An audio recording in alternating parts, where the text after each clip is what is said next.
Откровения, Иоанн Богослов, в которой пойдет речь об том, как начинаются открываться суды Божии над всей вселенной.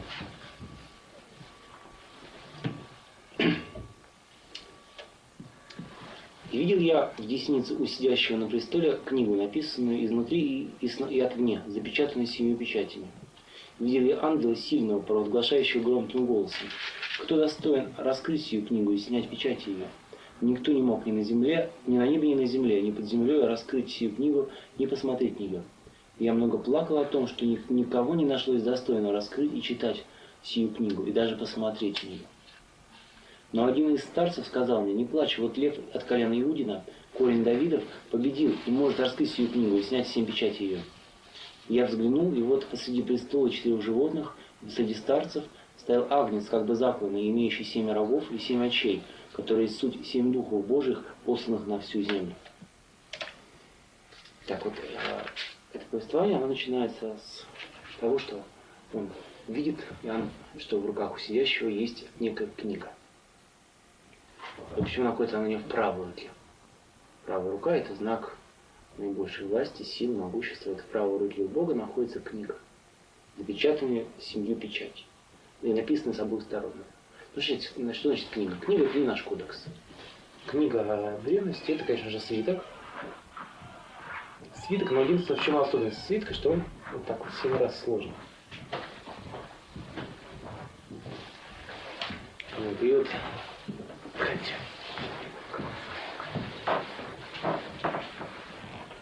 а как 7 раз сложен? вот, ну, значит, свиток 7 раз сложен, получается, да?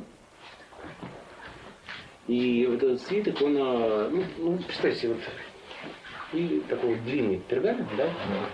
И если его сложить в 7 раз, так раз, 2, 3, 4, 5. Вот, и каждый вот изгиб, он припечатан. Ну, как обычно пропечатывалось. То есть брали нить, пускали сквозь пергамент, да, и ставили печать. И они обычно вводились на конец. Вот поэтому можно было увидеть, как что свиток, да, запечатанная печать сбоку, да, вот эти все, и все печати даже рядом находятся. Причем он исписан, скажем, и снаружи, и изнутри. Почему снаружи и изнутри исписан? Потому что, что, во-первых, такое за книга?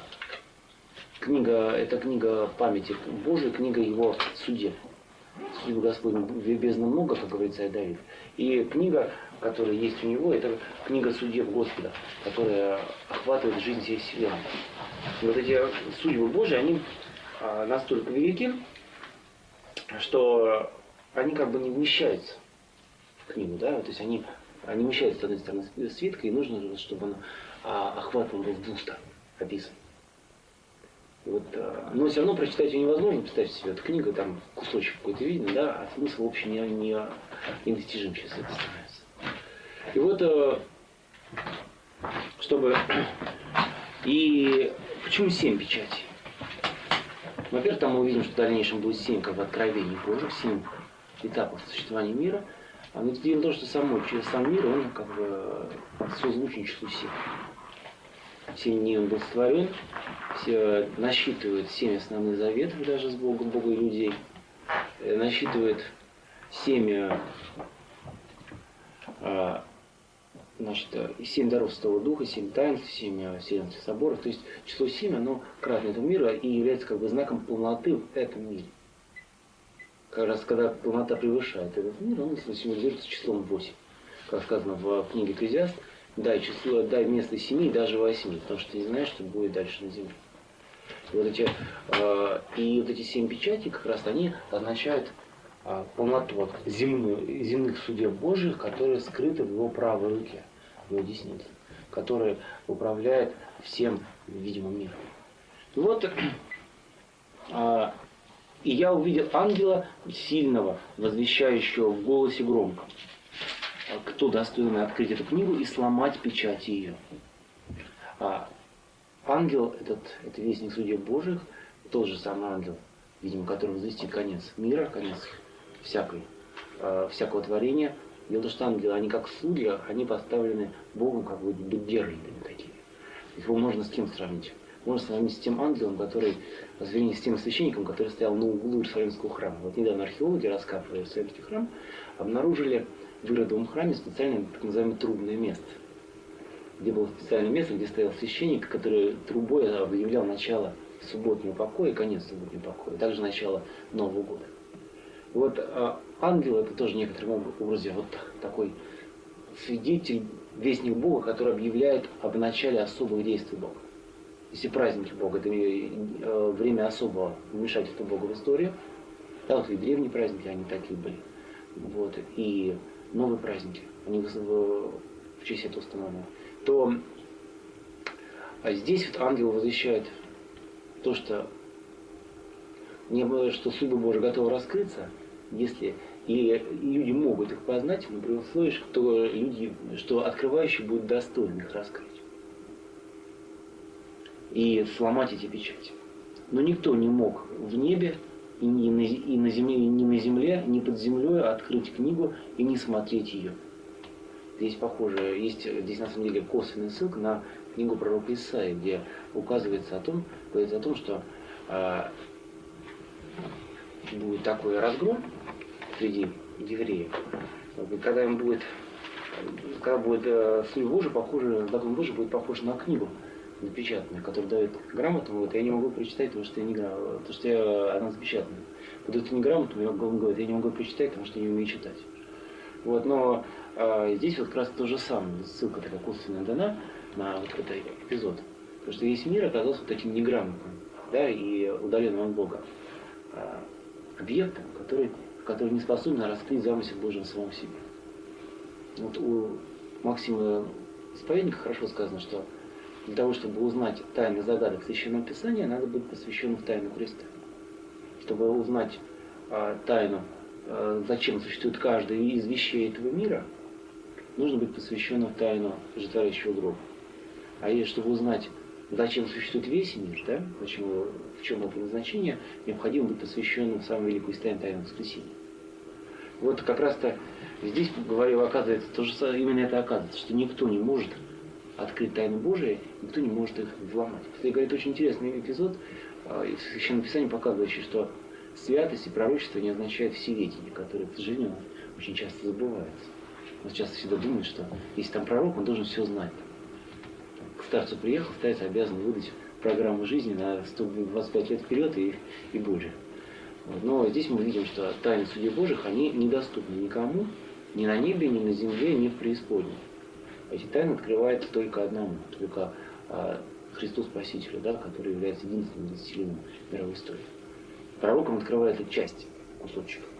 Здесь есть очень интересная мысль у святого Иринея Стоиустина, философа. Он говорил так, что ранее разные дары были Духа Святого даны разным пророкам. Одному был дан толкование снов, да, как Даниилу, например, Иосифу, правильно. А другому дан был дар мудрости, как Соломону. Другому был дар мужества, как там Давиду и Иисусу Навину. Вот. Но всей полнотой даров никто из них не обладал. Пока все эти дары как бы рассеяны у разных пророков, они сошлись как бы в линзе, в одной точке, в фокусе. В Христе Спасителе, который наполнен был всеми дарами Святого Духа. Все эти дары, они сошлись в Христе, и вот благодаря тому, что они сошлись, собственно, тайны Божьи стали, и, возможно, стало их полное раскрытие. Собственно говоря, почему, вот интересно, даже если подходить к формальной диалогической точки зрения, почему не существовало единой традиции толкования Ветхого Завета в Ветхом Завете? Ну, просто объективный факт. Если мы сейчас посмотрим на древние еврейские источники, они даже не талмудические, а доталмудические, там, Таргум Анкелоса, например, или Таргум Иоаннафана, или кумранские, существующие сейчас, дошедшие до нас, да, документы, там, или апокрифы, мы увидим, что там существует разноголосица понимания. Есть, например, линии, которые прямо приходят к православному христианству. Есть линии, которые прямо приходят к талмудическому иудаизму. То же самое, кстати, касательно текста Священного Писания. Вот исследователи Писания пришли к выводу, что, если анализируя данные открытия 20 века, не только Кумрана, но и других там пещер, что существовало две группы основных Писаний. Именно ивритского, на иврите написано. Первая группа — это корпус текстов, которые легли в основу 70, А вторая группа, это группа, которая ввела в основу советскую текст. Это именно отдельные группы совершенно. Причем они существовали в одной общине.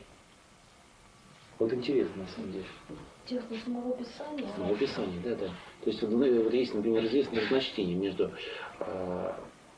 различными текстами. Например, на иврите книга про Иеремию, она больше. Книга про Иеремию в переводе 70 где-то на треть. И с другой стороны, как известно, книга пророка Даниила короче на иврите на 2,5 главы. С чем это связано? Связано именно с тем, вот, с разными текстами, которые существовали. Двумя традициями текстов, которые существовали на момент первого века. Да, получается, они как бы равноправны, эти тексты. Разве нет как бы по существованию? Да. А как же тогда они различаются? Почему как бы так надо? Вот поэтому, кстати, в связи с обнаружением этого возникла, например, на Западе такая традиция, очень интересная теория научная, что необходимо различать еврейскую Библию и христианскую Библию. Что очень интересно, почему эта точка зрения, она реанимирует теорию Блаженного Августина и вообще восточных отцов церкви, которые говорили, что для нас единственная Библия это период 70. А открытие кумранистики, они показали, что эта точка зрения правильная. То есть христианская традиция следует четко определенному изводу, который зафиксирован был еще в 3 веке до Рождества Христова. Вот. И этот извод, он не случайно, он соответствует, совпадает с определенной как бы религиозной группой. Да? Есть угодно религиозная группа, которая тринитарная, то есть предполагает учение Троицы, то есть предвечное существование Мессии, его божественность, личность Святого Духа, и то, что Мессия, его главная роль — избавление от смерти. Вот это основные направления этой группы были. Почему это была группа, скажем так, народный иудаизм из всего. То есть там в иудаизме различалось как вот, это православие сейчас, различалось несколько как бы уровней, да? Мы сейчас не можем брать народное православие как догматическое. Ну, там скорее наоборот будет. То есть как бы скорее к нам тогда будет относиться упрёкся сам. Нет, как же? Ну как же он там народ, там темный еще не знаю. Если вспоминать Кумран, то это же как бы, предполагает, что секта Исеев была. Да. Какой же это народный иудаизм? То есть это вообще, вот в моем понимании, то есть это какая-то секточка такая, которая, отделилась от основной массы народа, вот, Да. и совершенно исповедовала такие крайние, в общем, вещи, то есть такой крайний аскетизм какой-то, в общем, то есть Я сейчас скажу, безбрачие там, значит, или было брачие. брак у них... То есть это какое-то не монашеского У них уклада. монах был, для монашества, хотя брак не отрицался. Вот. А у них была главная проблема со вторым храмом. Второй храм имени Ирода и перестройки они его не признавали. Но вопрос теперь по вопросу Кумрана. Действительно, это периферийное явление. Но дело в том, что мы судим об религиозных настроениях иудаизма, да, вот, времен Христа и до него. Вот. Есть такой, понимаете, межзаветный иудаизм. После последнего из пророков, да, после Малахии, и до написания Нового Завета. Вот этот период особый. Он освещен очень мало в источниках, хотя там написано Иисус сын Сирахова, там книга, да, 3 книги Маковеев, этот период написан, 2-3 Ездры. Вот, но этот период, на самом деле, источников мало освещен. Это именно вот этот период, не религиозный. В этот период пишется такие книги, как книга Еноха, которая цитирует в Новом Завете вообще даже как каноническая. Знаешь, да? Книга в этом, у апостола Иуды. Вот. И Вознесение Моисея, там книга Юбилеев, Малое Бытие, Завет 12 патриархов, там ряд этих книг, которые называются еще иудейской апокрифой. Вот такие-то книги, они фиксируют, они являются именно как бы народными. Они были и в Кумране, но они были и например, в тех направлениях, которые с Кумраном не соотносятся. Потому что найдены еще были открытия 60-х годов, которые менее растиражированы, чем Кумран. Это открытие пещер Бархадая, если не память не изменяет. Это недалеко от Кумрана, но где-то на расстоянии 15 километров оттуда. Открытие сделано, значит, там были обнаружены свитки, которые спрятали уже и на обычных людей. И вот в связи с этим возникает как раз такой момент, что, например, то, что говорит о том, о чем говорит книга Юбилеев, то, о чем говорит книга там Завещание 12 патриархов и так далее, эти вот книги, они, конечно же, их точка зрения не соответствует, например, главной священнической традиции. Вот священники в иудаизме, времен Второго храма, времен Христа, они были, как известно, прогрессивными людьми. Да, там священники, они были все поголовно саддукеи. Они не верили в существование Святого Духа, не верили в ангелов, в бессмертие души, в воскресение плоти, отвергали всех пророков, кроме Пятикнижия. Вот, в общем, были такие прогрессивные люди. Вот, и очень при этом любили ленизм. Вот, говорят, что нам нужно будет идти много со временем. Они посещали в гимнасии. Надо помнить, что гимнасия и тогда это немножко не то, что гимназия сейчас, а совсем, так сказать, наоборот. Вот. И народ ими крайне возмущался, но сделать ничего не мог, потому что других священников как бы не было, да и их ставили римляне таких вот. А народное благочестие, оно фиксировало как бы крайне радикальное народное благочестие, вроде наших антинонистов было. Оно было в движении Перушин. Очень известное движение.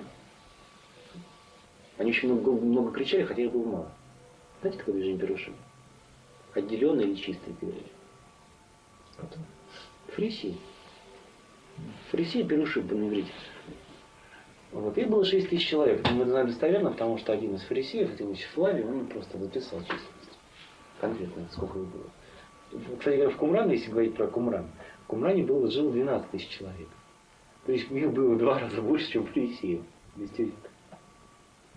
Вот. А если говорить про христианскую общину, например, даже одного Иерушалайма, то в Иерусалиме было христиан несколько мириад, десятков тысяч. Вот иудеев христиан, времен апостола Якова. То есть, если мы говорим формально, да, с точки зрения, что точнее выражает традицию иудаизма времен Христа, можно сказать, что христианство, оно наиболее представительное было среди всех традиций.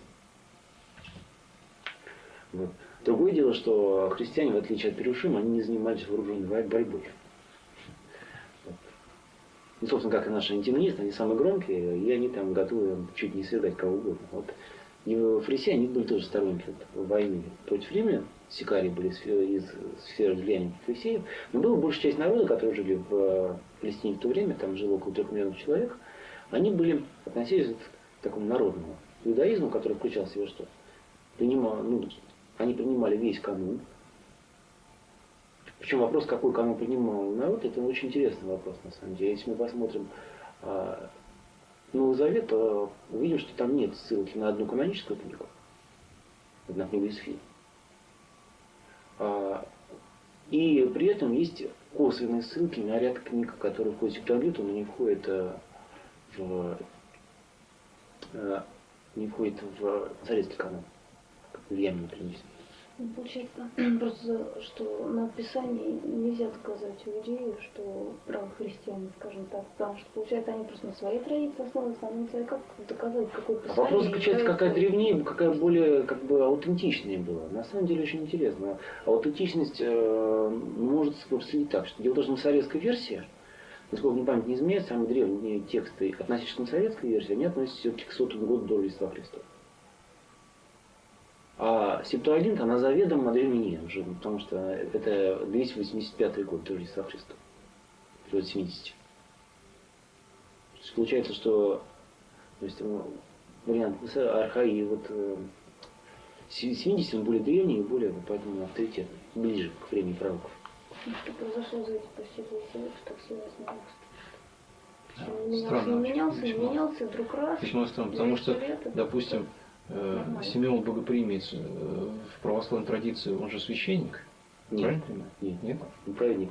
Священник он на некоторых иконах изображает. На иконах изображает, но очень поздно не родится. Даже в великих чайтимениях его священником не называется. Он был праведником. Даже древнейший столица говорит, что он был одним из переводчиков 70. Вот я хотел привести пример, что он не относится ни к фарисеям, ни к саддукеям.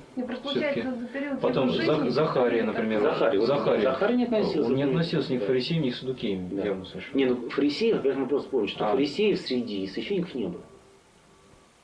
Это просто не обсуждаемый вопрос. Фарисеев не было среди саддукеев, среди священников. Почему? Ну, потому что это были радикалы, которые не пускали.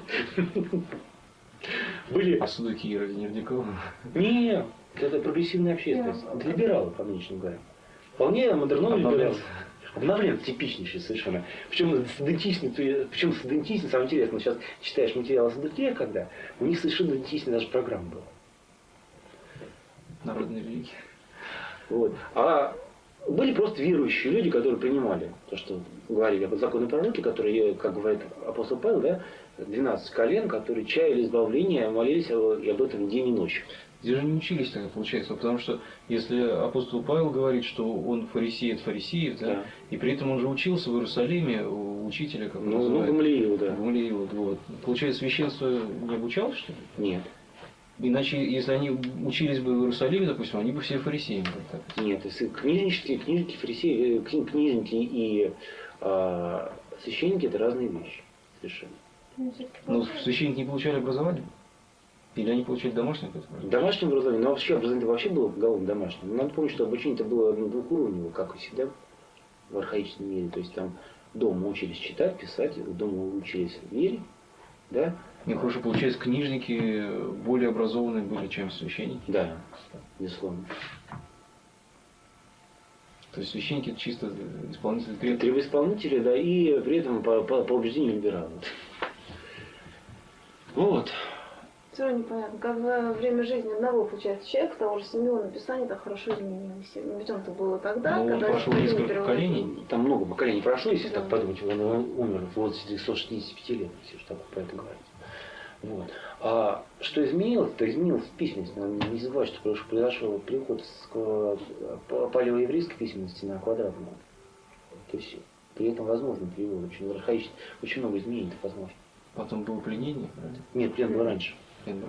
Дело в том, что тексты, которые писались, они сначала писались палеоеврейским текстом, алфавитом, а потом они перешли на арамейский алфавит. Вот нынешний еврейский текст написан арамейским алфавитом. Не еврейским алфавитом, а на арамейским. Это другой алфавит, это сирийский алфавит изначально. Ну неспроста ведь язык поменялся, правильно? Язык не поменялся, язык остался, поменялся письменность. Письменность поменялась, да. Письменность поменялась, да. Потому что письменность должна была быть общей для всего Востока. Насколько я помню, там все-таки для Александрии это не просто так перевод совместительности. То есть это же как бы... Да. Кто там старину потребовал просто, чтобы евреи перевели, значит, он имел влияние. Ну, конечно, там было... Территория, значит, принадлежала как бы Александрии, что ли? В Александрии, простите, жил 1 миллион евреев. Что в Египте времени. Миллион евреев жило. В одной Александрии было треть населения евреев. Говорит просто не о чем. Ну, тоже, да. Александр Македонский переселил туда просто. Они сами туда переселили, потому что они его приняли с распростертыми объятиями, и поэтому... Это долгая история такая. Он же заложил даже в основании Александрии мощный Прокремий, да. Итак, мы зажглись, конечно, на текст. Текст говорит о том, что никого не нашлось того, кто мог бы испонимать. Да? Кстати говоря, интересно, да, вот даже наиболее просвещенные из тех евреев, которые были просвещены в смысле евангельском, да, то есть какие были наиболее близки к Богу, я имею в виду апостолов. Эти апостолы не понимали Писания до тех пор, пока Господь не дал им толкование. Удивительно, что Господь выбрал из народа самых непросвещенных. Да. То есть, причем они люди грамотные были, конечно же, писать, читать они умели. Да. Вот, но не книжники. Да, но не книжники. Хотя вот. Господь говорит, кто из книжников возьмет, как Ветхое и Новое. Да, книжник научный царство Божие, опять-таки, это не просто книжник. Вот, и здесь как раз очень яркий пример такой, что пророки знали, но даже и они знали только отчасти. Они знали спасение, они знали, как поют из церкви, да, закон написания, речи пророков и гадания в воплощении Сына Божия проповедующего. То есть речи пророков были для них загадочными. Они сами напророчествовали, говорили вещи, которые они понимали, но не до конца. Господь просто открывал, посылал пророка, иди и скажи то-то. Он говорил, скажи то-то, да, он вкладывал в ум некое слово, которое было более глубокое. Мог только гадать, что ли? Нет, он понимал, но не до конца.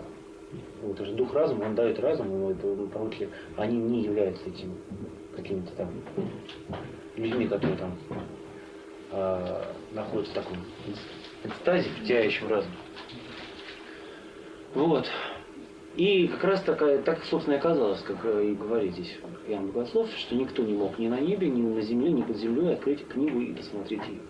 тайны замысла Божия, они были неизвестны ни ангелам, как вчера мы читали, в прошлом четверг мы говорили, что даже сама Церковь Божия, она обучает ангелов, потому что ангелы не знали того, чего открыл Господь Церковь.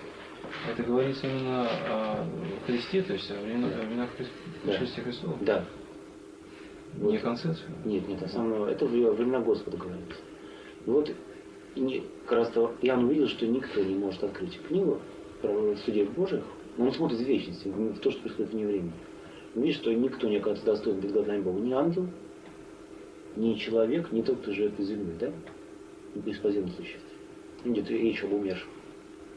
Никто из них не оказывается достойным, чтобы открыть эту книгу и снять с нее печать. Вот все эти люди, все ангелы оказываются недостаточно чистыми перед глазами Божьими. Как говорит книга Иова, Бог и ангелов своих усматривает недостатки. И здесь вот как раз вот об этом сказано, что никто не мог даже посмотреть ее.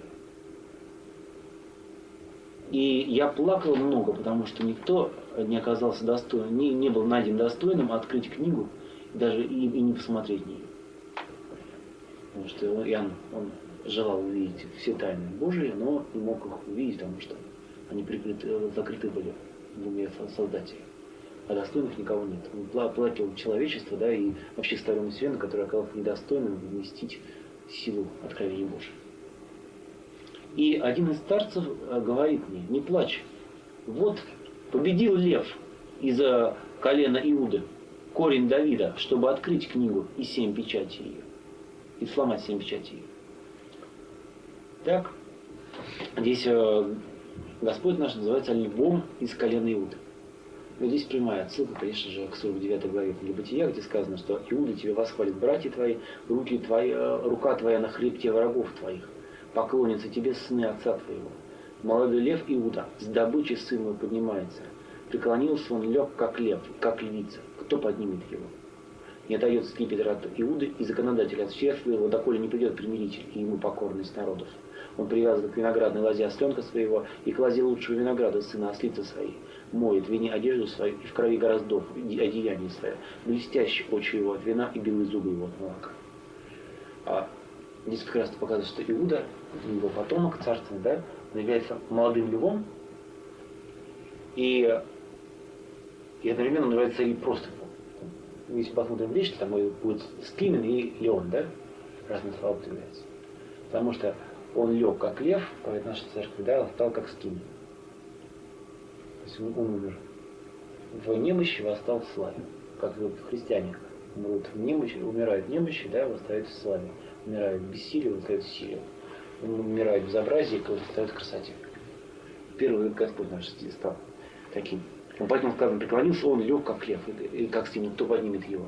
То есть никто сам не может навязать Христу ни смерти, ни воскресения. Это его собственная воля, его собственная власть.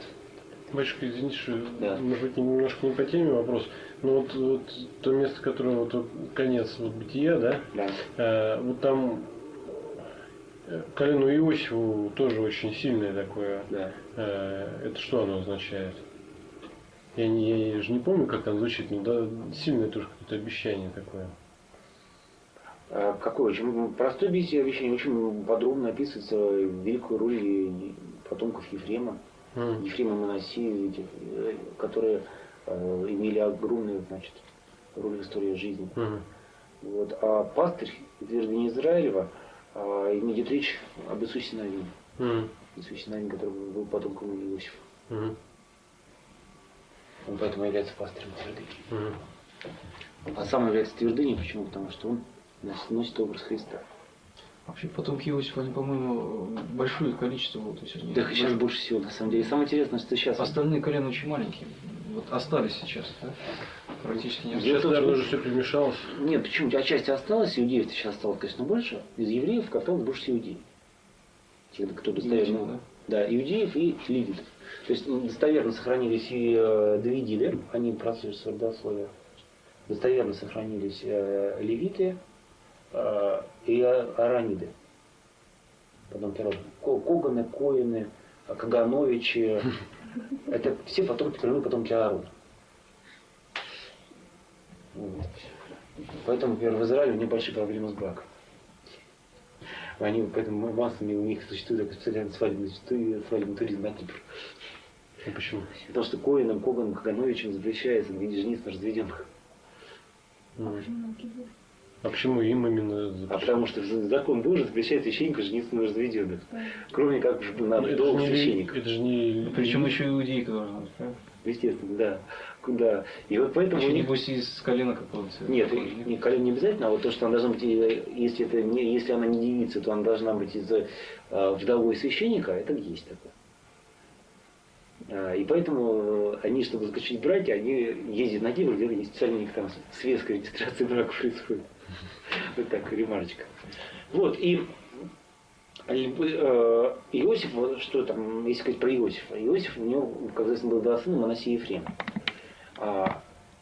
И вот потомки Манасии их нашли сейчас.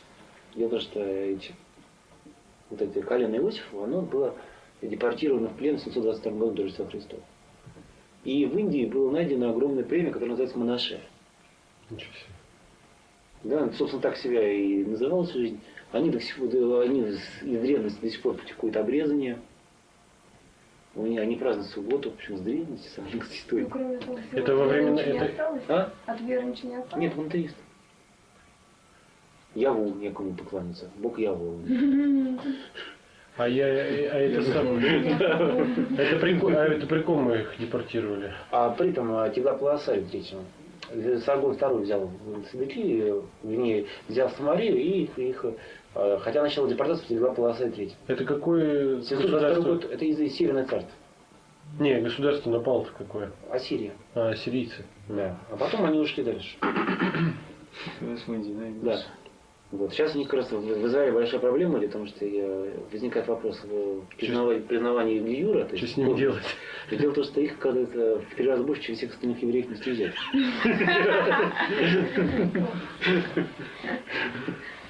Ничего не посадишь, все растет. Вот, в результате получилась такая проблема у них. Вот, еще найдены точно потомки, да, абсолютно точно найдены, вот это фалаши. Это так называемые черные евреи или негры-евреи из Эфиопии, да. А в Эфиопии вообще, говорят, очень много было. До 85-го года. Да? И все депортировали. Вернее, Масад сделал великую операцию по пересадке. Ну а как их всех пересадить? А вот так вот. Сделал их он на самолете. Потому что... выездил. И куда их дели? В Израиль. Мне один мальчик рассказал, что там, говорит, чуть ли там на каких-то горах там живут вообще там дикие совершенно там евреи, которые там вообще не спускаются с гор, там вот до сих пор практикуют там, в общем, приношение жертв и все. И чуть ли даже не знают, вот, кто-то там ездил, какая-то экспедиция, говорит, вот, в Эфиопии, там в горах, говорит, есть дикие племена, которые живут там, говорит, они даже не знают, что храм разрушен. Второй храм, да, и они живут как полный весь, что все там, в общем. Иудеи, все там вообще. А что же они не сходят и не это? Не знаю. На Пасху. Ну как-то. Мне так не рассказывали. Вот. Итак, лев из колена Иуда, которому обещано было, что рука твоя на хребте врагов твоих. Это очень интересное выражение, да? Понятно, да? Что делать на хребте есть? Ломает шею врагам, да? Сгибает врагов. Рука твоя на хребте врагов твоих. Вот. Он, значит, победитель, и он как раз то, что было обещано Иуде, оно исполнилось. Лев из колена Иуда, он победил. Он одолел смерть, одолел врага рода человеческого, рука его на хребте врагов его, и он является корнем Давида. Это интересно, почему именно корнем, а не потомком? Ну, почему? Ну, потому что он был до времен, поэтому, наверное, имеется в виду, нет? Да, потому что он Бог. Да. А в другом месте, в конце Апокалипсиса, сказано, я корень и потомок Давида. Источник. Да. Он источник Давида, да? И он является его потомком одновременно. Перекликается с альфой и омегой, опять-таки. Угу. Да, то самое. И вот лев из колена Иуды, корень Давида, он победил, чтобы открыть книгу и сломать 7 печатей ее. То есть одна из целей смерти Христа, его великой победы, было откровение судеб Божьих. Кстати, на самом деле это очень интересно. Это место Апокалипсиса, которое заслужит внимательнейшего рассмотрения. Зачем был Господь умирать, чтобы мы узнали тайны Божьи? Дело в том, что Христос умер для того, чтобы людей сделать своими друзьями, да? А как известно, друг, раб не знает замысл господина своего, а друг знает, да? То есть задача Господа была научить людей тайнам Бога, чтобы они стали сотрудниками Бога, разумными в деле, которое делает Бог. В великом деле апокатастасиса, которое делает Создатель. Всеобщего восстановления, всеобщего возглавления. Когда вся Вселенная будет возглавлена во Христе. И вот поэтому как раз Господь умирает, чтобы людей, очищенных кровью Его, можно было сделать причастниками тайн Бога. Если бы Господь не умер, они, естественно, не могли бы быть причастниками тайн Бога. А вот как раз смерть Господа, она дает возможность стать причастником. И он может открыть книгу, он умер, чтобы открыть книгу и снять 7 печатей ее. И я увидел, я увидел посреди престола и 4 животных, и посреди старцев агнца, стоящего, как бы закланного, имеющего рогов 7 и глаз 7, которые есть 7 духов Бога, посланных во всю землю. Так, он видит второе действующее лицо, он видит льва, который является одновременно агнцем и ягненком. Причем как бы имеющим рану заклания. Почему, смотрите, интересно, он является посреди престола, посреди 4 животных, посреди старцев. То есть явно он видит видение, которое не соотносится никак с нашим пространством. Престол-то уже занят. Ну да. А агнец появляется посреди престола. Естественно, никого оттуда не сгоняет. Потому что он берет, да, из рук сидящего на престоле эту книгу. Почему это так? Вот здесь очевидно укладывается на то, что Христос, он весь в Отце, да? И Отец весь во Христе. Здесь речь о том, что божественные ипостаси пребывают одна в другой. Они не различаются местом, не отделяются расстоянием, а одна в другой пребывают постоянно. Христос называется Агнцем, потому что Он является жертвой за грех мира, и одно из Его имен называется это Пасха. Наша Пасха, Христос заклан за нас, сказано в 1 послании Коринфянам. То есть Он является пасхальной жертвой, кровь которой избавляет от действия губителя, который является великим очистителем и великим защитником людей. Вот, кстати говоря, по поводу жертв. Вот единственная жертва, которую можно было приносить, которую приносили не в скинии, сначала, это была пасхальная жертва. Так ведь? Потому что она была до скинии. И это не случайно. Почему?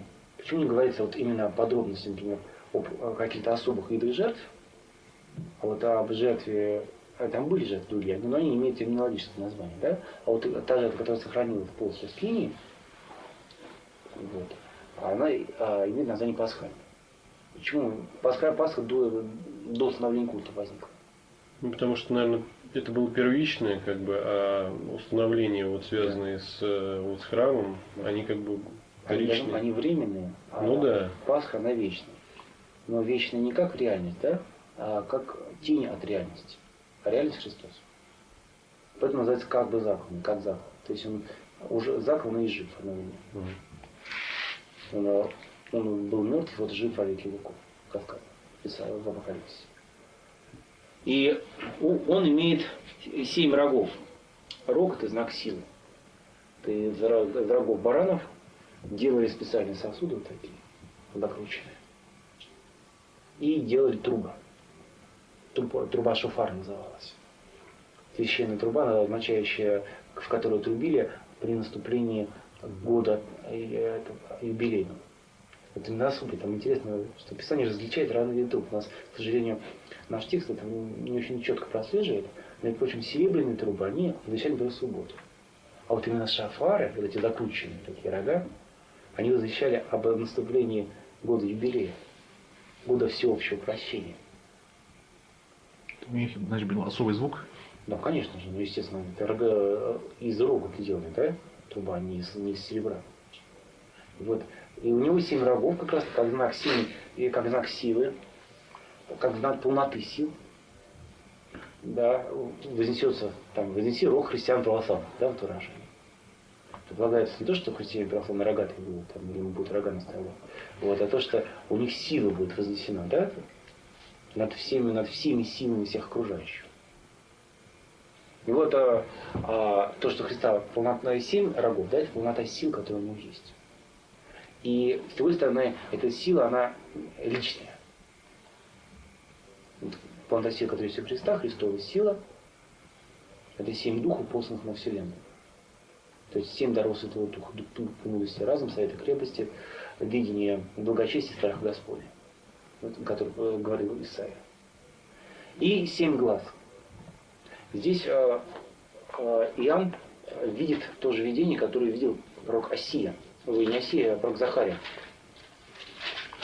Пророк Захария видел такое удивительное зрелище. Итак,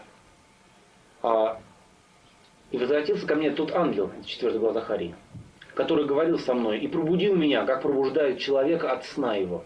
И человек бодрственный был, да? Бодрствовал, но для Бога он спал, получается. Потому что не видел тайн Бога.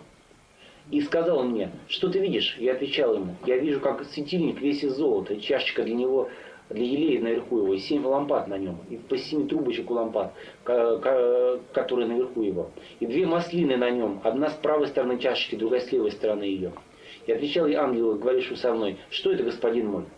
И ангел, говоривший со мной, отвечал, сказал мне: ты не знаешь, что это? И я сказал: я не знаю, господин мой. Тогда отвечал он и сказал мне так: это слово Господа к Зоровавелю, выражающее не воинством и не силой, но духом моим, говорит Господь Саваоф. Кто ты, великая гора, перед Зоровавелем? Ты равнина. Великая гора имеется в виду дьявол, который мешал Зоровавелю строить второй храм.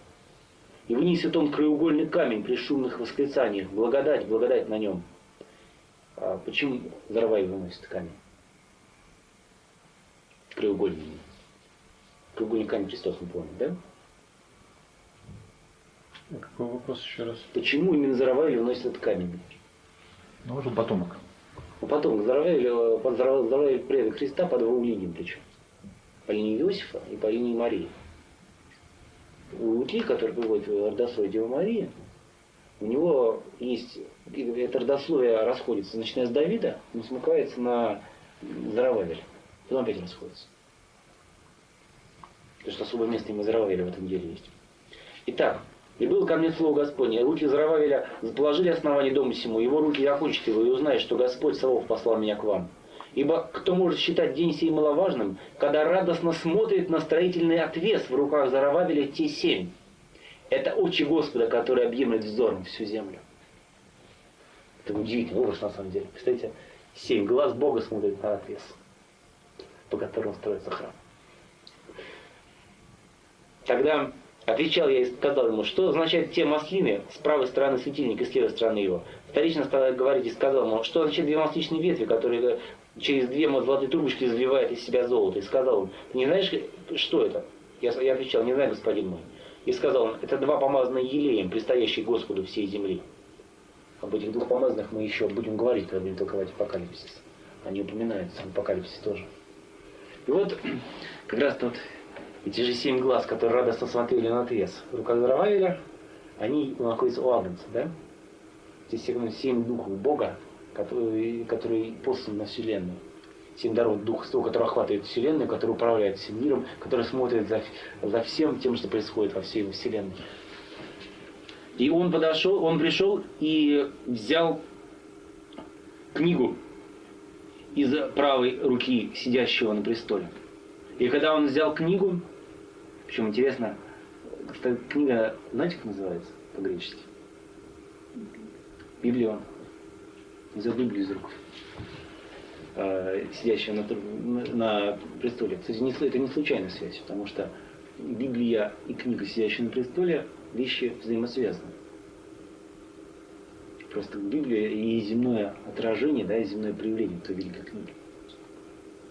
И 4 живых и 24 старца пали перед Агнцем, имеющий каждый кефару, и чаши золотые, полнящиеся благовониями, которые есть молитвы святых. И поют песню новую, говоря: достоин ты взять книгу и открыть печати ее, потому что ты был заклан и выкупил нас Богу в крови твоей из всякого племени и языка, и народа, и расы.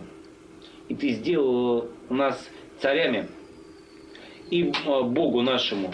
И мы будем царствовать и священниками на земле. И мы будем царствовать на земле. Итак, когда Агнец берет из рук сидящего, то есть из рук Бога Отца берет книгу, ему воздает боголепное поклонение уже все живые существа, которые живут в глубинах Божьей вечности. 4 живых, то есть 4 серафима, которые стоят вокруг трона Бога, они кланяются ему. И кланяются ему 24 пресвитера. При этом они начинают петь новую песню, которую раньше они не пели. И таким образом исполняется древнее пророчество царя Давида, который говорит: «Воспойте Господи песнь новую, воспойте Господи вся земля, воспойте имени Его в густях». Как раз они падают, имея в руках, что кефар, гусли. И в руках у них золотые фиалы, чаши, которые полнятся фимиамом, которые есть молитва святых. То есть они совершают окаждение и поют перед лицом Бога, и возносят ему молитвы святых. Идет речь не о том, что они свои молитвы возносят только. То есть их поклонение есть поклонение одновременно в лице их и всех святых, которые искуплены Богом.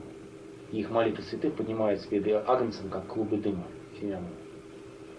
И именно, кстати, на основании вот этих слов Писания церковь установила после приложения святых даров тот же совершать каждый день. Именно в этот момент. Кстати говоря, мы повторяем, да, вот этот момент. Виталий сначала. Мы кланяемся, да? Сидящему на престоле. Да, сидящему на престоле. И Агнцу. Да, заклану, как раз заклану, да? Причем, заметьте, кланяются пресвитер, да? И те, кто носит должность ангела, да? Ну, по идее, должны все фронтами поклониться. Да. И при этом совершается воскурение. А именно, может быть, поэтому завеса, вот я думал, почему завеса не закрывается? Да, тогда чтобы видно было. Причем интересно, что в некоторых лечащих церквах даже звонят в этот момент. Ну, это, конечно, католические обычно, но правильно. Ну, правильно, на самом деле. Да. Вот, и в этот же момент начинается кождение, которое суть молитвы святых. Причем связь, опять-таки, самая прямейшая, да? Еще приносите словесную службу, отделяя почивших правоцев, отцах, патриарших, пророцах, апостолов, воинцах, мученицах, исповедницах, да? Праведницах, особенно же Пресвятой Богородицы. И речь о том, что, кажется, здесь молитва святых, они поднимаются клубами кадильного дыма перед самим Богом. Недаром диакон, когда совершает хождение вокруг престола, он поминает живых и умерших, как написано в служебнике. Потому что он таким образом включает в эту молитву святых также молитвы живых и умерших людей, которые тоже кланяются перед лицом Агнца закланного. Именно поэтому только престол катится. Да. Именно как молитва возносится Да. сидящий на престоле. Да. На самом деле, видишь, очень интересно, на самом деле, что вся наша богослужебная символика, она восходит во многом к Апокалипсису и другим книгам Писания. И даже сама схема трехчастная нашего храма, она восходит к небесам. Не к скинии, а к небу. Почему? Потому что вы уже говорили, что богослужение является, так сказать, образом жизни. А почему мы говорим, что именно по образу небесной скинии и по образу земной мы делаем? Потому что так правильнее. А потому что скиния была с небесного образца скопирована. Моисею было сказано: сделай точно по тому образцу, который я тебе показал на горе. То есть сама в себе скиния была копией небес. А где описание? А? Описание у Моисея? Моисей видел. И он по приказу Бога сделал А копию. в Апокалипсисе есть описание небесное? Ну вот отчасти есть указание. Трон, да, 70 горящих светильников, двери, которые ведут туда, да? А перед троном стоит жертвенник. Даже окна даже, по-моему, там, Да. как полагается, с решетками. Но это уже в этом, там не было окон с решеткой на них. Не, ну это я со скинии. Да, скинь, да. Итак, Прошу прощения. Так, Вам же надо потом закрыть. да, то я закрою и... Вы закроете вот такую маленькую записочку и отдайте, пожалуйста, сюда, вот в тот кабинет. Не в правый, а в левый. влево. Хорошо. И попросите, пусть положит на подоконник для меня. Угу. Просто на подоконник для Вячеслава Александровича. Хорошо. Всё. Всего доброго. Итак, и они поют песнь новую, говоря, что достоин ты взять книгу и открыть печати ее, потому что ты был заклан и выкупил нас Богу кровью своею от всякого колена и языка, и народа, и племени. Или расы можно перевести. То есть Господь, умерший за нас, что сделал? Он выкупил нас как особых людей. Ввел нас в свое царство и сделал нас особым народом. Вот когда сейчас начинают люди национализм приводить, они фактически оказываются обладать искуплением на самом деле. Когда люди начинают бить себя в грудь, говорят, украинцы, там, незалежные, там. А на самом деле это очень страшная вещь. Это именно отказ от дара искупления, никак не меньше. То же самое, когда начинают кричать, мы русские, с нами Бог, аналогично, то же самое. Говорит, что мы евреи, у нас больше прав там, в церкви больше, чем обычно там русских. Это то же самое грех. Это отказ от того дара искупления, который дан был. Когда Бог сделал народ Божий новым народом, который совершенно неповторим, да? И сделал нас царями и священниками, и мы будем царствовать на земле. Итак, как Бог сделал нас царями и священниками? Делал еще в книге Исход было обещано, что я сделал вас народом святым, царственным священством. Бог обещал, что если люди будут следовать повелениям Его. Но реализовать это тогда еще не было возможно.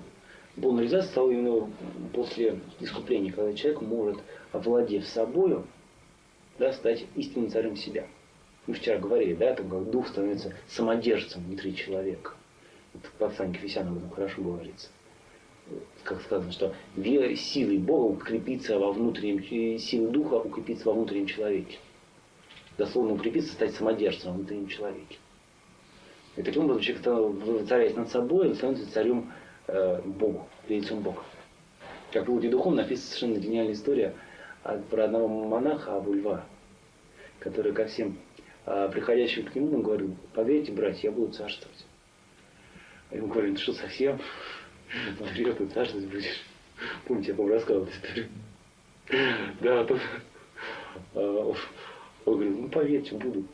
И был случай, когда там сделали арабо-набег, взяли в плен монахов. Двух монахов. Он пошел к этим монахам, к арабам, он говорит: давайте они молодые, ничего работать не умеют, а я вот гораздо лучше умею их работать, хороший труженик. Давайте лучше меня возьмите, а их отпустите. И они его, их отпустили, его взяли вместо них в плен. А так он был на самом деле старым, он потому что очень скоро запыхался, а его убили просто. И его душа в огненном столпе вошла на небо. И тогда братья, увидев это, они поняли, что он имел в виду, что он говорил, что я буду царствовать. Потому что истинное царственное достоинство в этом появляется, да, когда человек свою душу кладет за своих братьев. В этом царственности. И опять-таки, что значит священниками? Сделал нас Бог. Бог сделан священником, потому что у нас есть действительно, так мы храм. В храме должно быть, естественно, приписной клир, так? Какой храм без приписного клира? Что это за храм такой? Вот, приписным клиром для нашего тела кто является? Дух, наверное. Мы сами. Да. Мы сами, которые должны в себе приносить жертву Богу. Ну, конечно, не вообще везде, да, в себе. Там не в пятке нужно приносить жертву Богу. А где? В уме, да, который есть некий жертвенник. Жертвенник Богу. Почему ум должен быть, естественно, не просто и рассудок, да, именно ум соединенный, оценяющий рассудок, интуицию, совесть и так далее. Некий объединенный, достигший единства. И дальше, наконец, старцы поют, что мы будем царствовать на земле. Что такое за интересное обещание? Хилиазм, что ли? На какой земле они будут царствовать?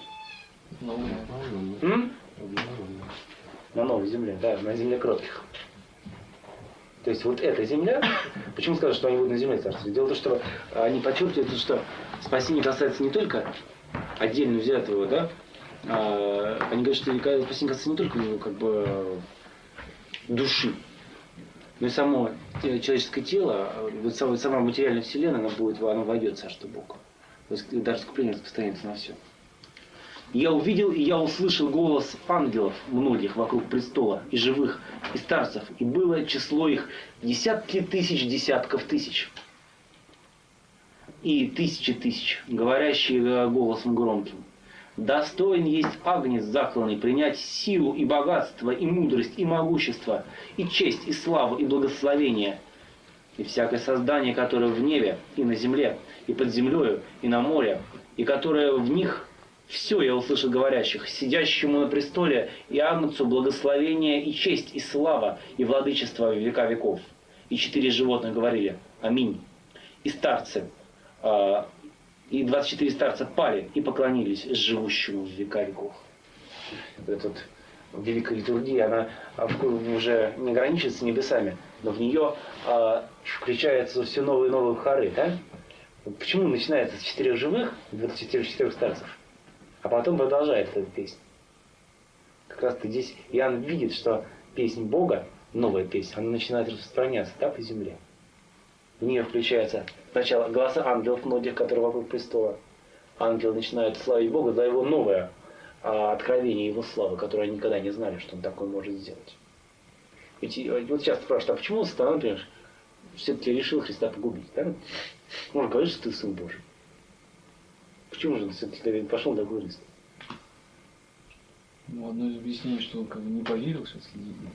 Так нет, он просто... Он не мог Потому что Господь может все-таки такое понять, что Бог может как бы стать человеком. Нет, это он спокойно мог принять. Он не мог посылать, я думаю, все очень просто. Он бы на месте Бога так никогда не поступил. Любви не имел. Все очень просто. Он бы на месте Бога так никогда не поступил. Представьте, против людей, которые нагадили, да? От всей души так нагадили. За них еще умирать? Нет, такого сатана никогда не сделал. Он бы их там в порошок бы стер бы, да, и поветрие бы раздул. Явно совершенно. И вот как раз-то здесь действительно даже ангелы Божии не догадывались от той мощи любви, которая таится в Боге. Кстати, интересно, я читал недавно, на днях читал письмо Феофана Затворника. И там как раз-то описывается история, как один человек впал в грех, он начинает впал в отчаяние, стал говорить, ой, нет ни спасения, там, все меня ожидает, мне только мучения, там, Бог меня не простит, не помилует. Вот, и тогда Феофан Затворник говорит, а ты подумай, говорит, смотри, надеюсь, Бог ты еще веру сохранил, вот, но раз ты говоришь, что тебя Бог не помилует, значит, ты не веришь, так? Ну, так логично. Ну да, логично. Говорит, смотри, Бог Отец послал Сына Судьи народа, чтобы ты не погиб, даже имел жизнь вечную. Ты же в Сына Божия веришь? Сын Божий, чем занимается на небе? Всегда жив, чтобы ходатайствовать за нас, так? Он непрерывно ходатайствует за нас перед Отцом. А Дух Божий что делает? Он ходатайствует за святых, ходатайствует за христиан ходатайствами неизреченными. То есть и Отец, и Сын, Дух Святой только заботятся, чтобы тебя спасти. У них и в разуме-то нет, чтобы тебя не простить. Вот Богу даже в голову не приходит, чтобы человек не простить, если не покается. То есть не покаешься, то естественно тебя не простят. А покаешься, простят, конечно же.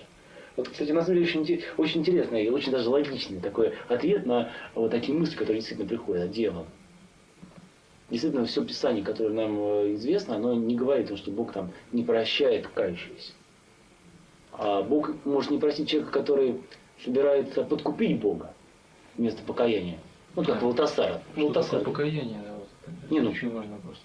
Покаяние, перемена ума, перемена жизни, просьба прощения. Да. Полная перемена. Если посмотреть, вот, например, в Новом Завете, как Христос, вот, те обратившиеся грешники, то есть они же полностью как меняли свою жизнь. Но опять-таки, эта полная перемена, она может быть одномоментной, может быть постепенной, но начинаться она должна быть с полной перемены ума, конечно же. Да. Потому что очень часто у нас вот покаяние, но православные христиане так вставляют с исповеди, пришел вроде бы на исповедь, сказал там грехи, да, и вроде бы все. Ну, отец Тихон, кстати, очень интересно говорит на самом деле. Отец Тихон... Да, и можно жить дальше, как раньше. Да, ну, есть мысль такая, конечно, есть, она не угодна Богу, но на самом деле есть другое явление, куда более распространенное, когда человек хочет не жить, как жил раньше, да, но не может. Ни сил нравственных не хватает. Это как раз более распространенное явление. Ну, и тогда покаяние не совершается. Нет, совершается. Дело следующее. Но отец Тихон, наш старец 20 века, очень великий, он действительно правильно говорит, что даже если человек исповедуется, но потом опять соскальзывает, но не по злой воле, да? А потому что он скользнул, да, по слабости, или там понесло, там, по накатной дорожке и так далее. Вот. Исповедь не была напрасной по той причине, что грех постепенно расшатывается. То есть корень греха Бог расшатывает постепенно, потому что вы видите, что есть точка приложения и благодати, да? И в определенный момент Бог вырывает страсть, ну как, знаете, кажется, ты представляете, растет такой громадный дуб, как у нас в Коломенском. Вам поставлена творческая задача, этот дуб свалить. Понимаете, если вы будете... Почему вам подручных средств, а кроме совочка нету. Вот там нет японской бензопилы. Вот, тем паче, вам нужно не просто поесть, а надо выкручивать. Вот. Естественно, с первого раза вы там одним пинком его не выкрутите ни в коем случае. При всем своем желании. Вот. Может быть, конечно, там может молнию ударить, прожечь там все дотла и все. Это, конечно, бывает экстремальный случай, когда Бог видит, что человек готов, да, он берет вырвать страсть сразу. Но чаще Бог хочет, чтобы человек потрудился, поэтому Бог делает как? Он говорит, ну давай копай, а я тебе буду незаметно, у тебя под руку буду идти делать. Ты будешь не замечать, ты будешь там покопать раз, там копнул, там, кажется, что такое, выкопал столько там ямочку, да? А ты не заметил, что я при этом там раз, там корешочек подрубил, там, да. Ты просто не заметил, ты просто там пыхтел, там, вкапывался, да, в землю. А я корешочек подрубал в это время. Потом раз, как и вот это исповедь есть, вот эта роль играет. А потом раз, ну, внезапно грех как бы его и нет. Вот так Бог обычно страсти врачует.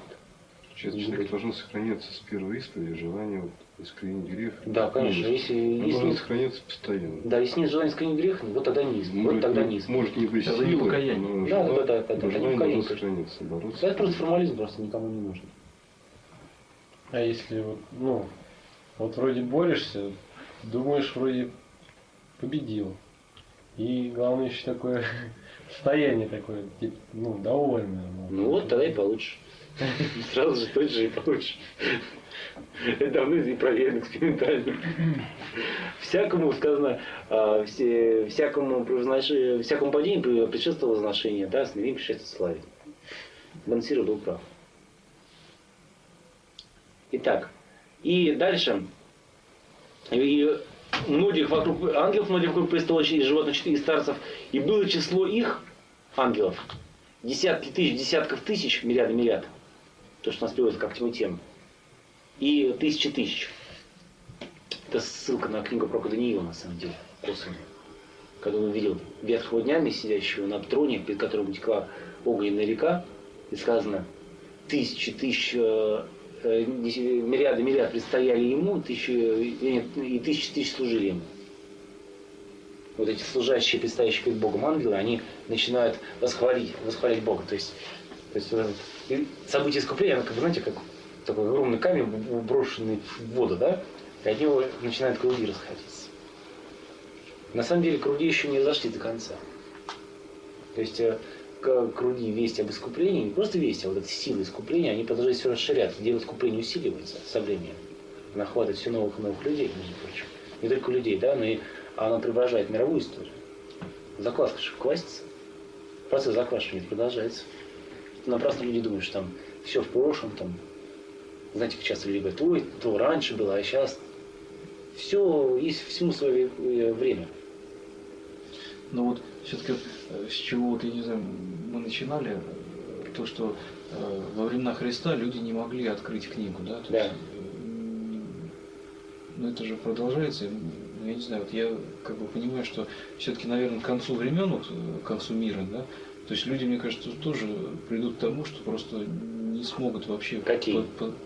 Большинство, конечно. Большинство, да. А идет речь об тех, ради которых мир создан. Из-за чего и мир погибнет, собственно, когда люди перестанут вообще, ну, даже пытаться искать Бога, даже как-то. Опять-таки идет речь об людях. Значит, ну, опять-таки, давно известно, что мир существует. Правильно. Но дело в том, что ведь мир существует не для количества людей. В третьей книге Ездра есть очень интересное яркое сравнение. Ездра говорит, почему же так, спрашивает Бога, почему так мало спасающих, так много погибающих? Бог ему отвечает, говорит, чего больше, глина или золото? Он говорит, конечно, глина. Он говорит, а что ценнее? Глина или золото? Вот. И на самом деле церковь всегда знала, что ради христиан мир существует. Как же так вот? Христиане есть душа в мире. Кстати говоря, из этого, кстати говоря, очень интересный вывод. На христианах лежит больше ответственности, чем на безбожниках. Да, на судьбе мира именно. Потому что если душа болеет, то телу совсем не сладко приходится. Как же очень тогда вот получается, как закваска с одной стороны заквашивается, то есть Да. мир пропитывается благодатью Божией. Не мир. Люди. Люди отдельные. Сказано, искупил нас Богу из колена, С из одной стороны, языка, из расы, ну из да, племени. вроде закваска увеличивается, и Да. с другой стороны мир кончится, вот как я понимаю, вот я как бы читал, тогда, Всё? когда в людях не останется А так все очень закваски, просто. вот, по сути. Так это же элементарно совершенно. Куда она денется? Так нет, Как она может с одной стороны распространяться, с другой стороны уменьшаться, как бы, умаляться? Закваска, она распространяется, вот любая вот закваска, вот берешь, закваску берешь, там, разводишь воду. Правильно я там, понимаю, что мир кончится, когда уже Ну, смотри. никакой возможности, не послушай, будет так, больше послушай, вот людей, у тебя- из которых получится У золото. тебя лежит, к примеру, кусок теста, да, с закваской. Вот ты положил дрожжи, воду, там, муку, соль, да, чтобы делать просвор делать. У тебя такая шматина лежит, она маленькая шматина. Так? Но она будет расти до куда? До крышки. Понимаешь? Она железку не впитает. Понимаешь? А железка она ей не нужна. И эмаль с этого не будет впитывать, понимаешь? Которая на этой находится на вместилище, скажем так, теста на кастрюле. Она будет расти, дорастет до определенного места, когда будет выливаться, да, за пределы этой кастрюли. Тогда и возьмут, что делают? Потрясают, значит, тесто вытаскивают, да, в печку, делают там просворки, там, да, вот, а кастрюлю в мойку. Так вот и есть. Когда закваска будет такая, что будет из мира вылезать, а в мире уже никого не останется, кто в него вошел, тогда все, миру пора на помойку, пора уже, самой закваске пора уже в печку. То есть закваска квасится не в мире, получается, вне мира. Она в мире квасится, но мир как кастрюля. Из мира входит в нее, да? Из мира в нее входит, но она, как бы, понимаешь, ну как есть такое понятие. Ну то есть церковь, она внемирна, по сути, хотя она живет Да, в мире. да, конечно же. То есть мир, вот слово именно вот как мир страстей, вот это. Не только. На самом деле мир страстей, вот часто говорят, что не надо понимать, как, ну, у нас есть мир страстей, он имеет четкое политическое название, мировое сообщество. Абсолютно. Сейчас люди четко идентифицировали себя с тем библейским названием мира. Вот раньше такого не было, а сейчас идентификация совершилась. Что, на мой взгляд, очень такой яркий показатель конца времен. Люди стали называть вещи своими именами, и это не замечать. Меня это поражает. Например, раньше бесяра, когда приходили, они там представлялись, мы, говорит, ангелы. Очень приятно. Мы на душу умерших, очень приятно. А сейчас бес откровенно говорит, мы владыки космоса. Люди говорят, о, владыка космоса пришел, как здорово-то. Знаете, с таким бы в голову в 15 веке не пришло представиться, к примеру, человеку, который владыка космоса, да? То есть это не прямой станист. А сейчас просто люди стали четко себя называть. Просто на самом деле сейчас просто, если внимательно смотреть даже на окружающий мир, там то же самое телевидение, непредвзято посмотреть, там все четко называется, абсолютно. И все, то есть даже та же самая реклама, как она по каяфости сейчас ведется. Как Каяф невольно пророчил, так наша реклама очень точно характеризует часто мировые всякие устремления. И вот, и все вот эти ангелы, они запели громкими голосами, говорили громкими голосами. Почему громкими? От избытка радости. Что достоин агнец закладный принять силу, какую всю силу, которая есть в мире, да, она вся принадлежит ему. Она от него ему принадлежит. И богатство, которое все принадлежит агнцу закладному. И вся богатство, потому что в нем все богатство премудрости Божьей находится. И мудрость, и крепость, и схим. Или могущество можно привести. И честь, и славу, и благословение. То есть всякая честь, всякая слава, всякое благословение, оно должно вернуться к агнцу. Ведь как мы прославляем святых? Мы прославляем святых, потому что они прославили Бога, и через них мы опять возвращаемся к кому? К Богу, их прославившему. Вот. Даже любое, например, все начнут видеть в честь Николы будет скоро, да? Угодника. Чем оно закончится? Что последний пропоет хор? Что последний пропоет хор? Да. Слава Отцу и Сыну и Святому Духу, и ныне и присно, и веков. Аминь. Последний к чему? Чем закончится? Да. И Христос истинный Бог наш, да? Помилуй и спаси. То есть опять все вернется к Христу. Почему? Потому что, кстати, не случайно никакой блажь, да, составитель богослужения. Это как раз четкое исполнение слов Писания. Всякая слава, всякое благословение, всякое богатство, всякая мудрость принадлежит источнику, то есть агнцу закланному. А как об этом поет Антон? И всякое создание, которое в небе, и на земле, и под землею, и в море, которое в них, все я услышал говорящих, сидящему на престоле агнцу, благословение, и честь, и слава, и владычество в века веков. Как пели 3 отрока, что они предсказывали в печи огненной, да, когда они призывали, чтобы благословил Бога всякое творение. Вот сейчас оно реализовалось.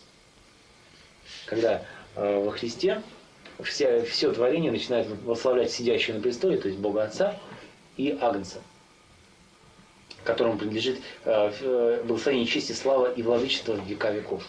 То есть им принадлежит это от вечности. Почему именно вот сейчас?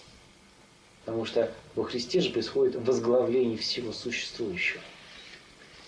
Бог определил во Христе возглавить всех, всю Вселенную, в единой главе. То есть людей, ангелов. Но люди ведь не просто такие беззаботные существа, ни за что не отвечающие. Человек, как говорит Феофан Святитель, Трет Московский, был поставлен от Бога царем, пророком и священником над Вселенной. Материальный. И вот в лице и через людей славит Бога и Вселенную. Вот поэтому православная церковь так имеет много чинов, освящающих, да, все. Она таким образом вовлекает эту славу всю Вселенную. Через церковь вся Вселенная поет Богу. Поэтому мы говорим, тебе поет солнце, тебя славит луна, тебе присутствуют звезды. Все, всякое создание в небе, на земле и в водах, оно прославляет Творца.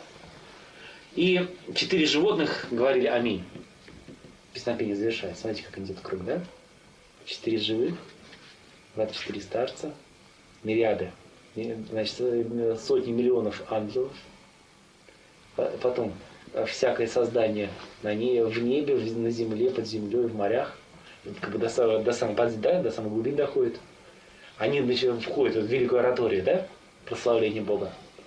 И завершает опять завершение, да? 4 живых, 4 серафима, которые управляют мировым законом, они говорят аминь. Они запечатывают песнопение и говорят аминь. И старцы пали и поклонились тому, кто живет в века веков. Вот эта великая литургия закончилась тем, что пресвитер кланяется, завершают великое песнопение тому, кто живет сквозь все века веков, кто является творителем всех веков. И после этого начинается цикл откровений Божьих о судьбах мира, открытие 7 печатей. Но об этом мы говорили в следующий раз.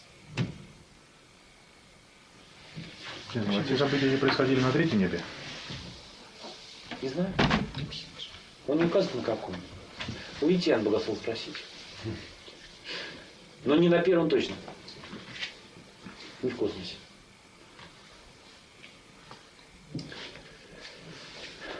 Итак, следующий раз как раз начнем достаточно сложная тема о том, как вот эти 7 печатей, как они соотносятся с историей мира.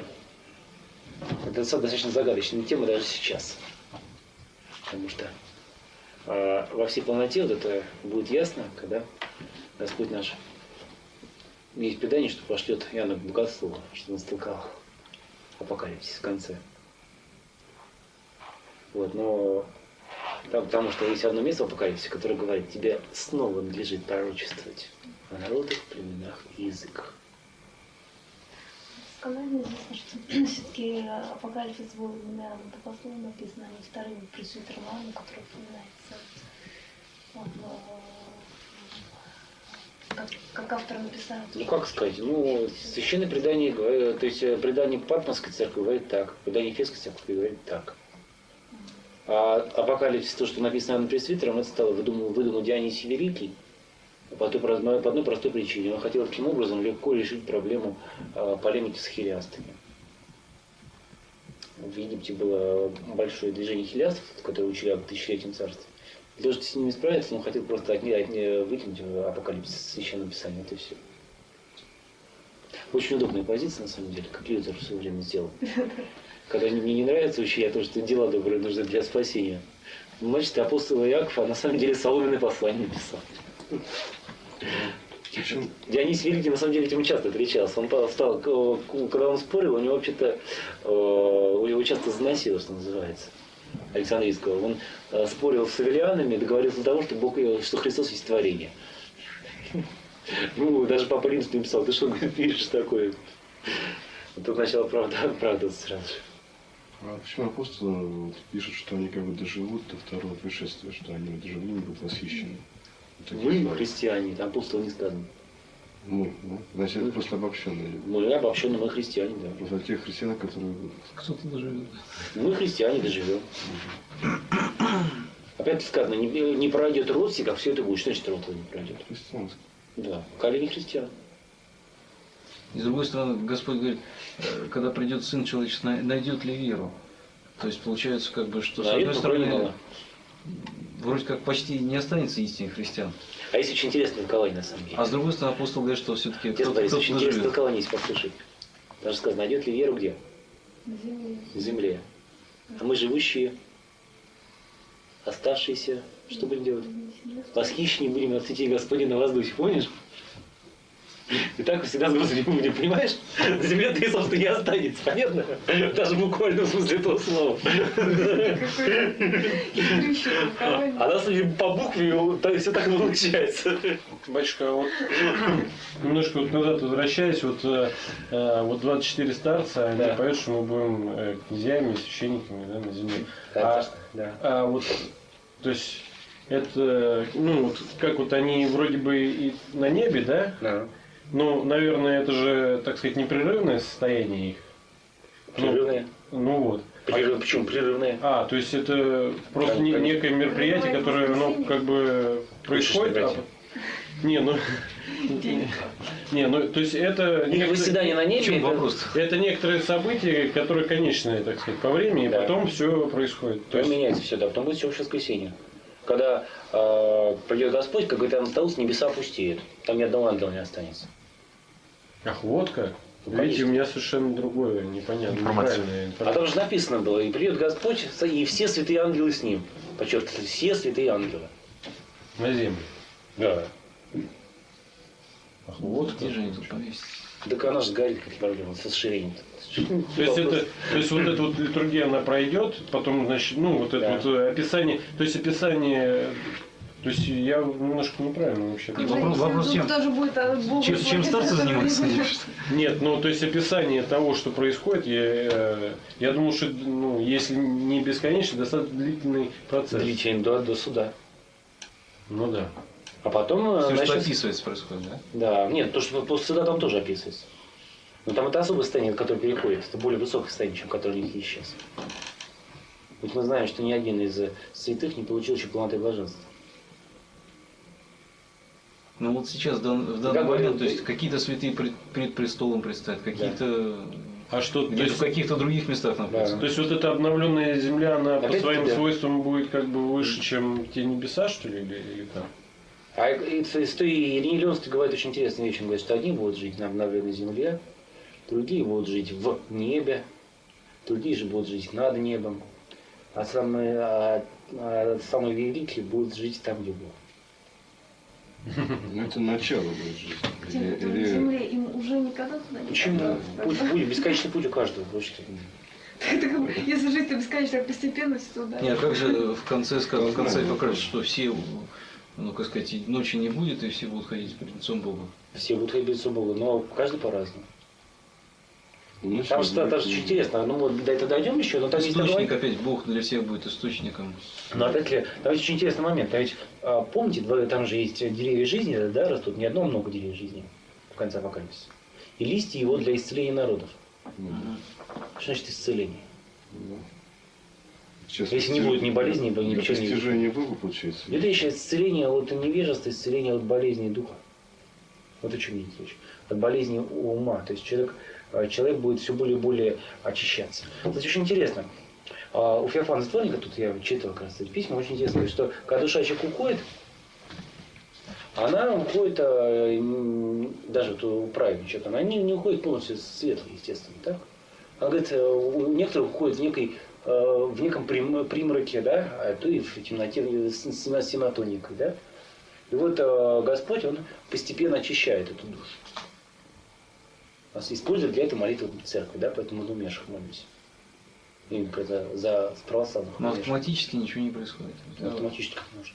То есть именно должно какое-то, то ли ходатайство этого человека, то ли человек должен какое-то стремление иметь, да? Нет, но без стремления человека вообще не говорить не о чем, да? Пойдя туда, да? Без чего? Без стремления к исправлению, естественно, не говорить просто не о чем. Если человек не имеет стремления к Богу, то ему никакого ходатайства не поможет, просто элементарно. Если он кроме стремления ничего не имеет, ему ничего не поможет. Еще, нет, если кроме стремления ничего не имеет, то ничего не поможет, если не имеет православной веры. Еще православной веры нет. Почему Богу так принципиально, вот как его славят? Если кто-то, ну не по незлобию своему, неправильно прославляет, будучи там, где там католиком. Почему Богу это так принципиально? Почему? Потому что предназначение человека славить правильный Бог. Ну, очень он даже сейчас сам всё скажу, что узнает, и всё будет в многие порядке. находятся в темноте, и вот эти значит, листья вот исцелять темноту, вот это, значит, Идет духовное, речь о да? православных. Почему? А что такое православие? Это понятие вообще очень... Элементарное. Ведь границы церкви, они невидимы. Почему? Элементарное, очень даже видимо. Когда батюшка говорит, я вас причащать не буду, выйдите, пожалуйста, из храма. Это очень четко видимо граница. Ну, в каких-то храмах, например, армян причащают, у нас в Москве даже, в каких-то не причащают, допустим. Так. Граница элементарная. Существует граница, без которой крестить нельзя, да? Называется Никейский символ веры. Вот католиков в каких-то храмах, например, перекрещивают, а в каких-то и принимают сущим санем. А это опять-таки не судьба. Каких церквей? Их же любой принимает. Что? Их же любой принимает каким-либо то ни было образом. Их не считают частью церкви. Но если перекрещивают, значит, они совершенно как бы лишены истины, да? А если принимают сущим сане, значит, на самом деле какую-то часть истины содержат. Ну, часть истины, конечно, содержит. О чем говорить? Правильно делать, что я рим-католик, что содержит христианский догмат. Правильно делают. Правильно делают, что католики, что верят, что Иисус Христос есть Бог и человек. Правильно делают. Правильно делают, что почитают Деву Марию. Правильно делают. Ну, понятно, что правильно делают. Правильно делают, что икону почитают. Правильно делают. Ну, как можно сказать, что у них там все ложь? Это же неправда будет, просто элементарно неправда. Да, но как понять вот все-таки? Батюшка, Вот всякое. Есть такая замечательная книга, Евангелие называется. Вот относительно Царства Небесного, как вот... В Евангелии написано совершенно, я есть Мы сегодня лоза. переживаем за них, вот сегодня Я есть православные лоза, и очень- слушай, я есть лоза истины, отец моей винограды. Да? Всякую вес, не приносящий плод, он очищает, то есть страдания. Да? Всякую же не приносящий плода, он отсекает. И она засыхает, а потом сгорает. И засохший ветвь бросает в огонь, она сгорает. Вот если обратить внимание на текст, то очень интересно, ведь он говорит в порядке, да? Сначала ветка Я есть перестает. лоза. Значит, вот есть лоза, да, на ней есть много веток христиан. Неважно, много там христиан, мало. Суть идет об одинаково уже христианах вообще. Вот христианин, он приносит плод какой-то, да, творит добрые дела. Бог Отец подходит, что делает? Видит, доброе дело делает, да, человек? Дай-ка его испытание там. Чем больше доброго делать, тем серьезнее испытание. Зачем? Чтобы принес еще больше плода. Вот это старая история, да, со спортсменом, который ставит более высокой планку, который нужно преодолеть, чтобы олимпийским чемпионом стать. Вот. А что дальше? Если человек не приносит плода, хотя там его обкапывают, там навозом обкапывают, ничего не приносит.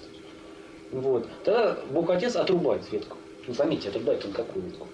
Вот, представьте, лоза, да? Плода нет, но ветка какая? Она зеленая, да? На ней листики есть, там усики есть.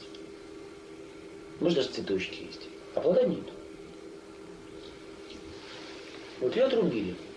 И такая вот, ну, вот она отрубленная. Она жива еще или мертвая? Жива, конечно. Жива. Она жива еще, да? Хотя она уже отделена от стебля Христа, так? Вот. Потом она засыхает. Постепенно умирает, так? То есть мера засыхания постепенное. Выражается она внешне в чем? В степени удаленности догматов от учения церкви, да? Вот, и чем дальше удаляется, тем более насыхает. А потом он бросает в огонь и загорает. Это все. Вот этим объясняется разница, кстати, чин приемов. Без этого никак не объяснишь. Вот, еще? чин приемов. Крещение, миропомазание, там, да, отречение публичных заблуждений.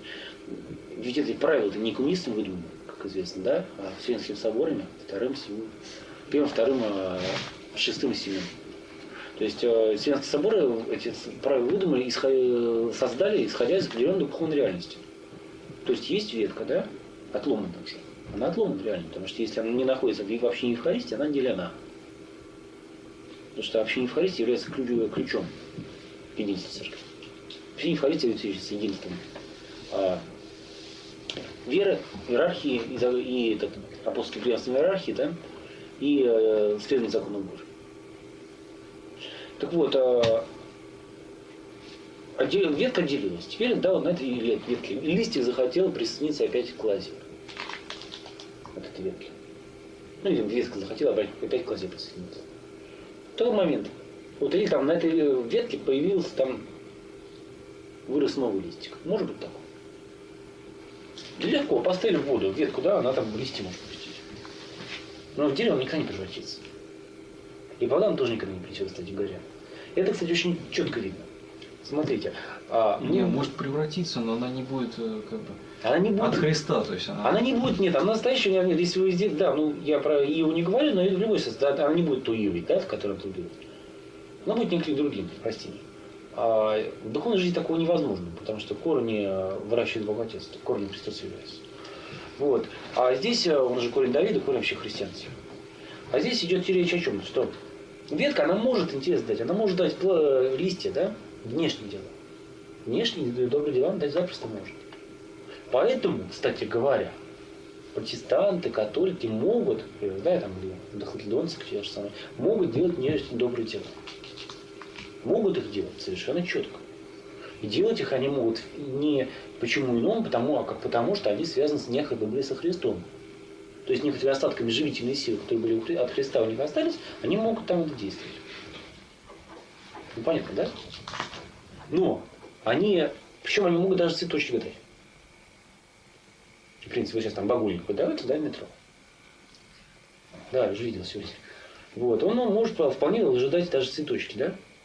Но не может дать плода. Он плод не принесет никогда, ни при каких условиях. Я думаю, специально мог устроить, чтобы показать, что настоящих плодов истинных добрых дел, которые вводят в вечность, дать вне церкви невозможно. И поэтому возникает вопрос, если присоединять к церкви, да? Почему можно быть католику присоединять там, через крещение или там, через публичное присоединение? А вот все очень просто. Дело в том, что, ну, как сказать, в чем содержится вот эта жизненная сила, которая у них была? Что это за жизненная сила? Ну, некоторые остатки, можно сказать, благодати. Благодать есть, конечно, не тварная энергия Бога, но она действует по-разному в разных местах. То есть нет вообще человека, лишенного благодати полностью. Он был бы в небытии тогда, так? Он даже вот кирпич не благодать, что иначе потому что он не существовал бы там. Вот. А с другой стороны, в чем она содержится? Есть определенная такая вещь, называется форма совершения таинств. Так? Это вещь очень важная на самом деле. Если человека там крестили не в 3 погружения, там, да, не во имя Отца и Сына и Святого Духа, то его крещение действительно. Там не 3 обливания, он тоже уже вопрос экономии.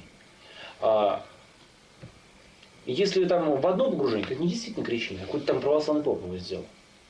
Он не действительно. Если православный батюшка, не православный епископ, православный патриарх, собор православных патриархов, там, крестили во имя там, одного сына, крещение будет недействительно, хоть 3 погружения. Понятно? То есть есть определенная форма. Откуда она взялась? Это слова Христа. Господь сказал, что научите все языки, крестящих во имя Отца и Сына и Святого Духа. Что такое слова Христа? Кто такой Христос?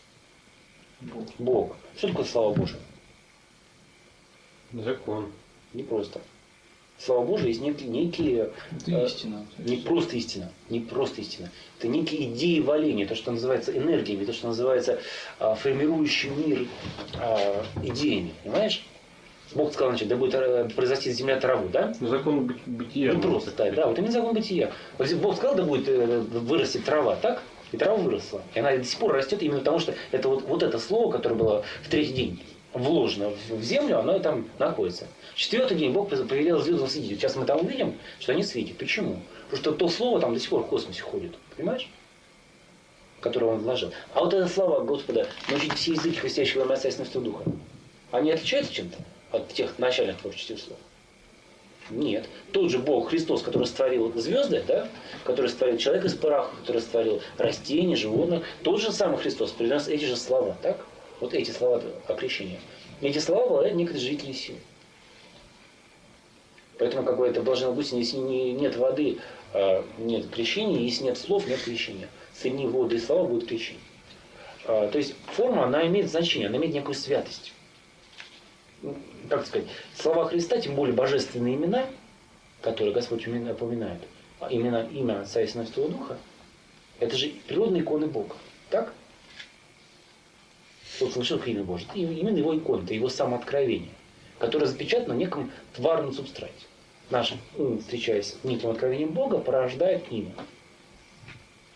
Это и есть икона, собственно, такая природная Бога. Вот икона, а если она находится, например, у католиков, она достойна почитания? Нет.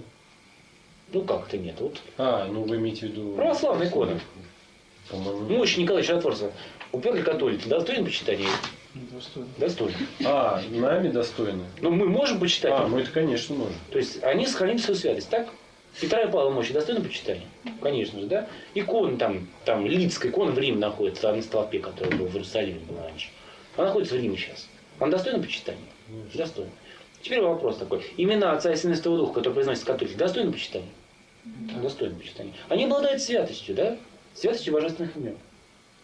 И вот эта святость и вода, она ставит некую форму, да? Сосуд. Достойно почитания, несмотря на тот смысл, который вкладывают католики. Несмотря на, вот очень интересно. Вот вопрос такой. Вот этот сосуд. Может ли, значит, во-первых, этот сосуд, который он есть, он, даже как писал папа Григорий Веслов, папа римский, он говорит, что благодать Божия, она действует лишь в тех таинствах, еретиков лишь тогда, когда они присоединяются к церкви. Это его классическая формула, кстати говоря. А у еретиков есть крещение, да? Печать крещения на них поставлена. То есть в них не вложен некий сосуд. Но воды им не дали, вот именно этой жизни. Вот той самой воды, которая дает возможность произвести плоды. Да, потому что они не вросли в лозу Христа. Они сохранят вот остаточную жизненную силу, которая у них осталась в веточке. Так, у них там, они получили миропомазание, да, получили печать. Да, но они получили печать, они получили как бы остаточную жизненную силу духа. Но самого духа они не получили, дар Духа Святого не получили. Точно так же, они имели там рукополагали, да, они получили печать апостольского преемства. Получили печать апостольского преемства, но самого духа не получили. Остаточная сила его получилась, отпечаток остался. Когда они входят в церковь, вот эти сосуды могут быть заполнены. Но церковь может сказать, а зачем? Я сейчас считаю нецелесообразно заполнять вот эти сосуды. Почему? Потому что, к примеру, католики ведут активную, агрессивную борьбу с православием.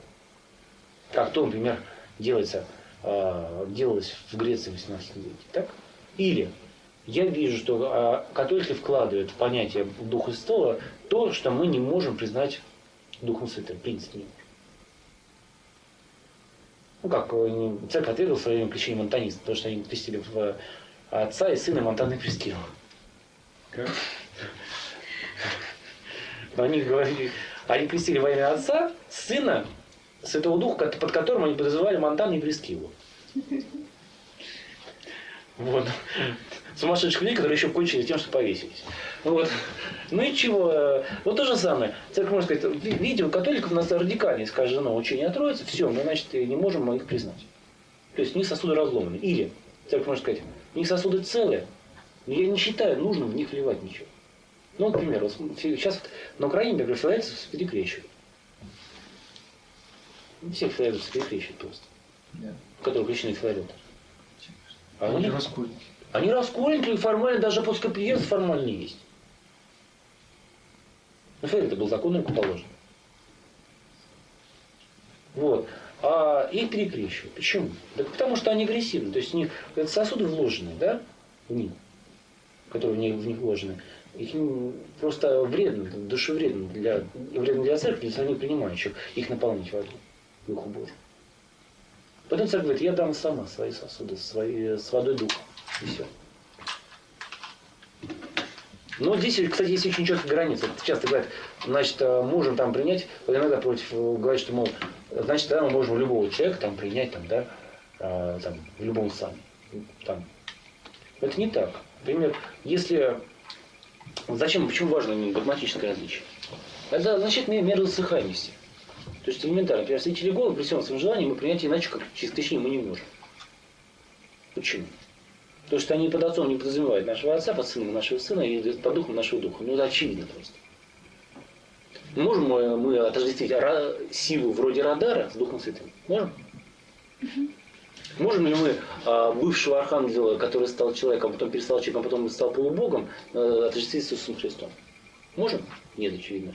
Можем отождествить Бога Отца с неким духом, который живет на планете Орион. Ограниченное пространство, не всеведущий и так далее. Ну, простите, но это не то. Но при всем своем желании, даже формально, не могу сказать, что это простите, Бог, которому мы веруем. И даже близко не то. То есть, даже если они будут правильно там, совершать 3 погружения, они будут совершать неправильно в одном погружении. Вот, крещение, то это крещение, оно не будет у них в крещении. Второй момент. Можно ли признать баптистов? Баптистское крещение. Да, баптисты верят правильно. Более того, баптисты в России верят в Святую Троицу вообще православную. Я на самом деле поражен. Я читал баптистские катехизы русские и западные. Баптистские катехизы русских, значит, филиока отвергается. А западные придерживаются. Они те же баптисты. Вот. Ну, они все вроде формально православные, они там сдирают сейчас щедрой рукой с православных богословов и древних, и новых. Но можно ли мы признать их крещение? Да, они крестят. Некоторые баптисты даже для неправославных 3 погружения крестят. Хотя больше части в одном погружении крестят. Можем их крещение признать? Не можем, потому что по той простой причине. Есть такое понятие недостаток желания.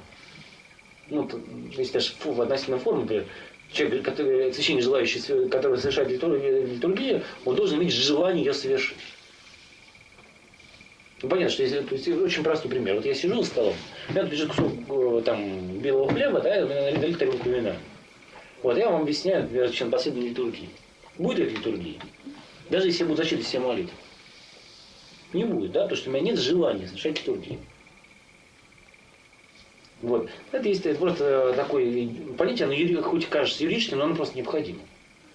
Вот если мы вот с Радиком купались на Давидовой пустыне, вот, и он там 3 окунался в воду, я говорил, во имя Отца и Сына и Святого Духа. Я могу ли сказать, что он крестился? Нет, не могу, конечно же. Он не имел желания креститься, я не имел его желания крестить. Желание имел, но не имел возможности, скажем так. Вот. Здесь идет речь именно об этом. То есть баптисты утверждают, что крещение это не таинство, в нем им ничего не дается. Это просто их обещание Богу, что они будут хорошо себя вести. Вы так считаете, но вы так и для вас это и является тем. Как мы можем вам навязывать то, во что вы не верите? Поэтому крещение баптистов в принципе невозможно признать. Именно по этой простой причине. А, кстати, интересно, что вот лютеран можно.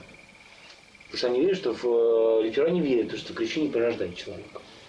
И поэтому, кстати, где-то крещение признают.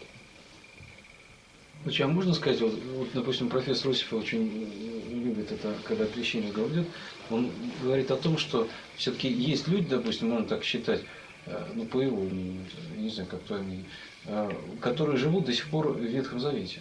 Ну, допустим, и, соответственно, их Бог не по Новозаветному как-то судит, а по-своему. И мы как бы не можем сказать, там спасаются, они не спасаются. То есть это как бы... Значит, вот, допустим, вот то, что ты вспоминал, допустим, племя вот это моносийно там живет, вот, оно вообще непонятно. То есть оно вроде бы как и Библию не знает, да, и, ну, они вот, допустим, если они доброе дело делают, наверное, как-то мы не можем сказать, что они там все погибают. Допустим, да? Пока им не проповедан Новый Завет, да, пока они не знают Нового Завета, пока они не знают, что Христос пришел, они находятся, по сути, в состоянии вот до пришествия Христова. Правильно? Ну, ситуация очень простая. И, соответственно, как-то вот... Ну, это, не знаю, как они... Про племя Моносея ничего не скажу. Честно скажу. Про племя Моносея конкретно... Ну, это такой крайний пример. То есть, вот. А вот, возьму пример про Моносея, ничего не скажу по той простой причине, что потому что я не знаю, потому что если они верят в единого Бога, если они верят, то, что придет Спаситель, вот, Но они до сих пор его ждут. ждут, да. Ждут, И потому что многие не знают. иудеи чисто, по-честному, Нет, наверное, ждут. иудеи по-честному, кстати, вот иудеи по-честному его не ждут. Я в Эфиопии же православные, есть тоже черный корпус. Нет, В иудеи, Эфиопии какие-нибудь иудеи там. Да. иудеи по-честному его не ждут. Дикие там. Надо просто четко сказать, что иудеи его по-честному не ждут. Это вот просто надо четко сказать, потому что они элементарно. Простите, пророков сейчас. У нас Садукеев не осталось, пророков все признают. Даниил, Малахия, Агей и Захария, 4 пророка, говорят, что Мессия придет во времена второго храма, не третьего. Они по-честному ждут него. То есть, Понимаешь? То есть заведомо 4 пророка. То есть, кто честный из иудеев, он должен принимать христианство. Обязан. Просто элементарно. Но 4 пророка явно говорят, что придет времена второго храма, которые заведомо закончились. Заведомо Когда им закончились. говорят про это, они как А они может к этому они как относятся? эти, которые в Кумране, не признают второй храм, но ждут второго храма? Нет, они признавали второй храм, впрочем. Кумраните признавали до перестройки Еродом. Вот и все. Хорошо, очень. Но нет таких людей, то есть, которые живут в Ветхом Завете? Ну покажите мне их. Понимаете, Ну, хочу обсуждать пустые разговоры. Значит, Ну, индуист, который же... в Африке индуисты какие-нибудь, ну, Индуисты, ну, китайцы, да, которые вообще ничего не слышали о христианстве. Послушайте, китайцы будут судимы за то, что они идолопоклонники. Идолопоклонство есть величайшее Но- преступление мира, единственная причина страшного суда. Вот. Идолопоклонник идет к гибели. Ну, Как неужели вы сказали, единственная причина страшного Ну, суда. это Титулян сказал, такие слова есть. сделал поклонство? Да, величайшее преступление мира, тяжелейшее преступление, более тяжелое, чем прелюбодеяние убийства. Ну неужели нет людей, которые, допустим, в мире, вот как, ну Христос об этом упоминает, что которые живут, вот, ну как сказать, вот я не помню дословно, ну по заповедям стараются, то есть, как бы, по тем, которые Господь положил на сердце. Ну, опять-таки, заповеди, которые положены на сердце, они тождественны 10 заповедей, но только в общем мнению все-таки. Да. Десятисловие, это как бы, да, такой... Ну, кто-то наверняка живет все-таки в мире, может быть. Ну, по может быть, естеству. может быть, и живет, она такой тем. Язычники. Язычник, если он язычник, то он не вполне заведомо 4 первых. Как? 4 первых. Но человек, если он язычник, заведомо 4 первых не выполняет по факту. Он не почитает единого Бога, кланяется идолам, имя Божие, не знаю еще произношение, но богохульство точно. Вот. И день субботы не светит. Все. А в нашем мире, допустим, вот в Москве живут люди, да? То есть Вы простите, у нас о Христе слышали все. все вот так, да? Ну а вдруг кто-то не слышал? Вопрос, что они слышали, да? Они, может, какие-нибудь сектантские байки слышали. Ну, опять-таки, что значит, им надо проповедовать нам. Но Ну, если... обязаны проповедовать. Конечно. А тем, кто не проповедует, вот интересно, просто бывает такое Им, как бы значит, крайне так. православное отношение, что они все погибнут просто, вот, и все. Значит так, То есть и ничего не спасут, потому что они не вошли в церковь, и все, и, ну, как бы... вне церкви не А спасение. вот это- профессор Осипов, например, он такой предлагает, ну, как бы, идею, но с другой стороны, нам это, наверное, не спасительно вообще об этом Да, обсуждать. это идея, на самом деле, Что они живут в Ветхом Завете, потому что они не слышали о Христе. Ветхий Завет предполагал определенные ритуалы, определенное богообщение, и жил в надежде на приход Христа, опять-таки, на приход на Божие спасение. Потому что Бог придет и спасет. Они язычники просто. Вот. Вот. Опять-таки, если говорить про язычников, да, вот было такое видение Григория Нового, ученика Василия Нового, известное, да, где он видел, что на Страшном суде есть группа святых, маленькая группа, говорил, спасенные язычники, вот, которые, живя среди язычников, отвергли идолопоклонство, кланялись единому Богу Творцу, вот, и стали исполнять и стали жить по закону совести. Они были оправданы. Потому что они ждали спасения от Бога. Вот тогда мы можем сказать, что человек живет в Ветхом Завете. Тут не нужно, не обязательно, потому что полный как бы, комплекс всех заповедей, там все 613 заповедей выполнять, которые никто не выполнил, собственно говоря. А то, что ждет человек спасения от Христа, именно. Ну, от Бога, то есть идущего, да? Потому что если человек говорит, что я жду, что меня спасет Бог Творец, то есть ждет, что кто его спасет? Христос. Потому что Он и есть Творец. Потому что мир сотворен им, а не кем-то другим. Понятно, просто, ну, извините, я вот так это долго. Я пытался выяснить вообще вот отношение, допустим, вот к современным язычникам, так скажем. Да очень простой, пойди и проповедуй, вот и все, раздай Вот, отношения. да, тебя Попробуем прощаю. проповедовать, да. У них Вот. свои мировоззрения, какие-то свои, значит, это... Да. А Заморочки. наша задача элементарна. Наша задача просто нести Слово Божие, это все. На самом деле, Феофан говорит, вот апостолы, например, очень часто проповедовали просто без всяких особых диспутов. Они просто говорили там, есть Бог Творец, создавший мир из ничего, своей собственной могущественной силой. Вот люди были вместе с Ним, они от Него отпали. Пришел Сын Божий, чтобы людей спасти. Вот, он дал Духа Святого. Кто верит в его смерть и воскресение, кто принимает святое крещение, кто живет в Церкви Божией, которую он создал, тот спасется. Приходите, принимайте. Кто не принимает, тот будет отвечать, потому что Бог пошлет Сына Своего вторично, чтобы он судил всех людей. Вот современным язычникам можно заявлять, да, вот совершенно прямо, как бы, что если они не веруют в Бога, да, если они, допустим, Господь не ждут спасения от Бога. Господь Спаситель так и сказал. Неверующий сын уже осужден. Неверующий сын уже осужден, потому что и гнев Божий плевать на него. Это все.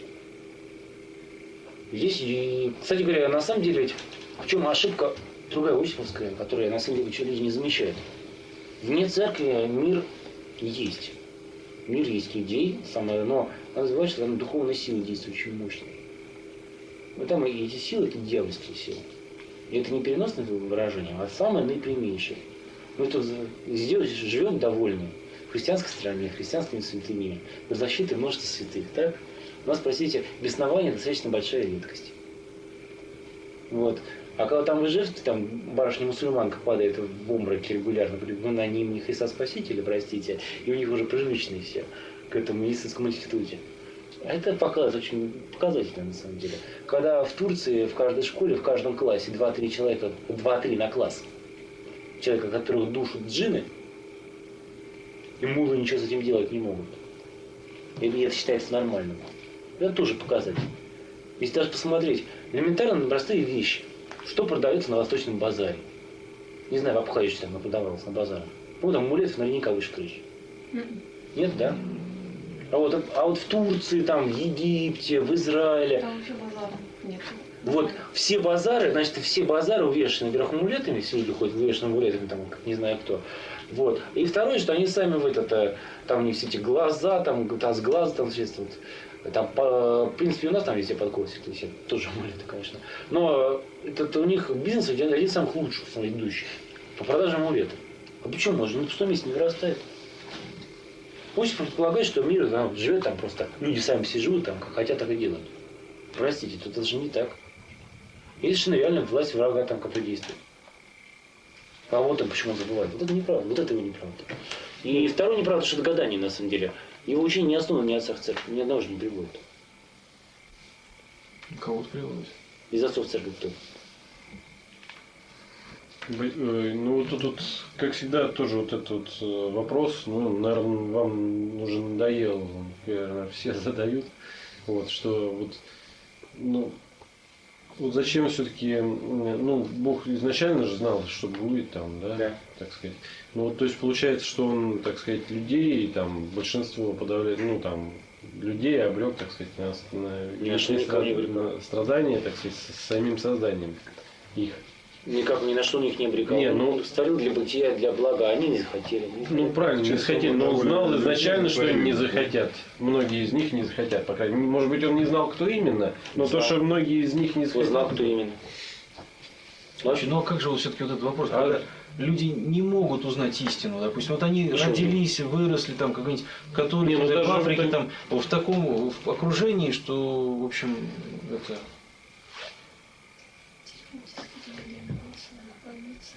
Да? Да, на больнице у них там проблемы. На самом деле, эти вопросы называются гадательными. И на самом деле ответ Евангелия святых отцов был очень простой. Не надо гадать о таких судьбах Божьих, а надо просто реально действовать. А именно действовать, не нести весь спасения. А примут или не примут, это второй вопрос, это их проблема. Как говорил Серафим Саровский, сей везде, сей на дороге, сей на камнях, сей в терновнике, сей на доброй земле. Где не прорастет. Пока не проповедано, все, надо, да, надо нести Слово Божие. И на самом деле то, что не проповедано в некоторых местах, это не случайность ведь. Даже там в Индии. Почему в Индии не проповедано? В Индии было проповедано ведь. Они не захотели слушать. То есть Индию можно уже не считать. Да нет, дело-то не в этом. У Бога свои планы, может быть, и не то, что может быть, а точно знаю, что у него есть свои планы об Индии сейчас, потому что и сейчас в Индии идет проповедь. Есть свои времена для разных. Почему в России проповедь пришла, реальная проповедь пришла вот в 9-8 века, в 8-9 веках, да? А в христианство обратилось в 10. Почему 1000 лет она без Христа жила? Потому что не готова, может быть, быть. Да. То есть дело в том, что на самом деле мы часто думаем, что грех просто личное дело. Это не так на самом деле. Грех бывает коллективный, массовый грех, когда люди массами творят беззаконие. Ну, простите, даже в нашей жизни, но мы сколько раз видим примеров, когда люди там вместе там занимаются каким-то безобразием чудовищным совершенно. Ну, там подростки там устраивают коллективные там убийства, да? Вот. Точно так же вот и народы, они на самом деле тоже делают беззаконие массовое. Именно массовые беззакония чудовищные, которые не дают Божьей благодати на них действовать. Ну, те же аборты, например. То есть... Ну да, аборты даже и так далее, так колдовство там узаконишь, когда на самом деле нормальные люди все-таки колдовство не поддерживают. Даже язычники. Были законы против магии, там даже императоры издавали, римские языческие.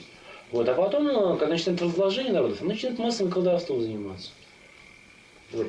Сейчас реклама этих колдуней, как правило, что-то там избавлю, там что-то привороты всякие, без греха, что-то там. Не, мне понравился, значит, возвращу мужа, результат 1 час. Я вот себе только представил эту картину, как он там из другого города Доставляется. такой, может, в безобразном состоянии, может, там в одном носке, может. Нет, ну, поэтому, на самом деле, вот почему?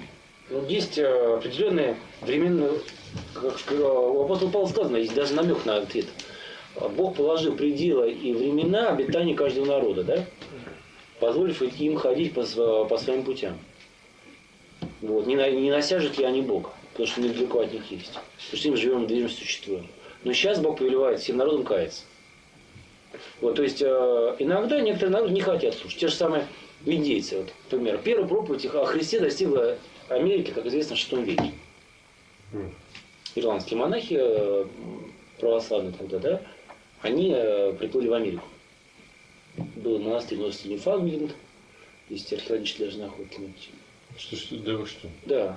Вот первая кафедра православная епископская была основана в 1000 году. Там, в Америке? Да, в Гренландии. Вот. А потом все затухает. А это не случайно, там всплеск происходит, бесовни всякое. Чё-чё? Бесовни всякое всплеск происходит. На самом деле, я думаю, только на старшем суде будет ясно, как там все распространялось, потому что на самом деле Евангелие очень быстро расходилось. Вопрос заключается в том, что многие народы не хотели его слушать. Именно народные. Понимаешь, вот, ну как у нас Советский Союз, ведь может быть, что общенародное было без идолопоклонства, да? Богоборчество и так далее. Именно общенародное, коллективное. Да. А разве нельзя так сказать? Однозначно. Причем одно из самых... Так оно продолжается, по сути. В истории одно из поменялись самых... какие-то лица, а в общем-то вот большинство устроений это атеистическое, оно осталось. Не, но все-таки нету именно пропаганды атеизма на уровне, например, той же самой, то есть как здорового образа жизни. Ну, пропаганда хотя с другой форме. Хотя с другой стороны, я скажу так, сейчас что... пропаганда разврата там всякого вот это уже совершенно прямая там. Вот это. Ну, это понятно. Разврат у нас как волнами пропагандирует. Была волна в 20-х годах, потом волна в 30-х годах, потом Сталин немножко прижучил, потом была подпольная волна в 60-х годах, а потом активная в 80-х до ныне. Сейчас тоже нас подводим. Ну, может, не нас не знаю, как будет дальше. Волны все так и идет. Вещь как бы не Ну, надо. тут немножко ситуация сейчас все-таки другая, потому что сейчас можно в церковь ходить. Да, гонений сейчас хотя бы нет. Вот это единственный плюс. Вот, а так именно народный, общенародный был грех. Вот обычно рядовому, смотри, обычно рядовому советскому человеку. Попробуй проводить Евангелие. Что он сделает? Загрустит. Загрустит. Да не будет он грустить, или пойдет и сдаст милицию. Вот и все. Как вот мучит Татьяну взяли спокойно, взяли в тюрьму и расстреляли то, что она в больнице Евангелие проповедовала в 1937 году. У меня у тещи сохранилось с 900 года Евангелие, бабушка, которая жены моей читала. Вот так. Ну ладно, пойдемте. Ой, опять стукнул. Ой.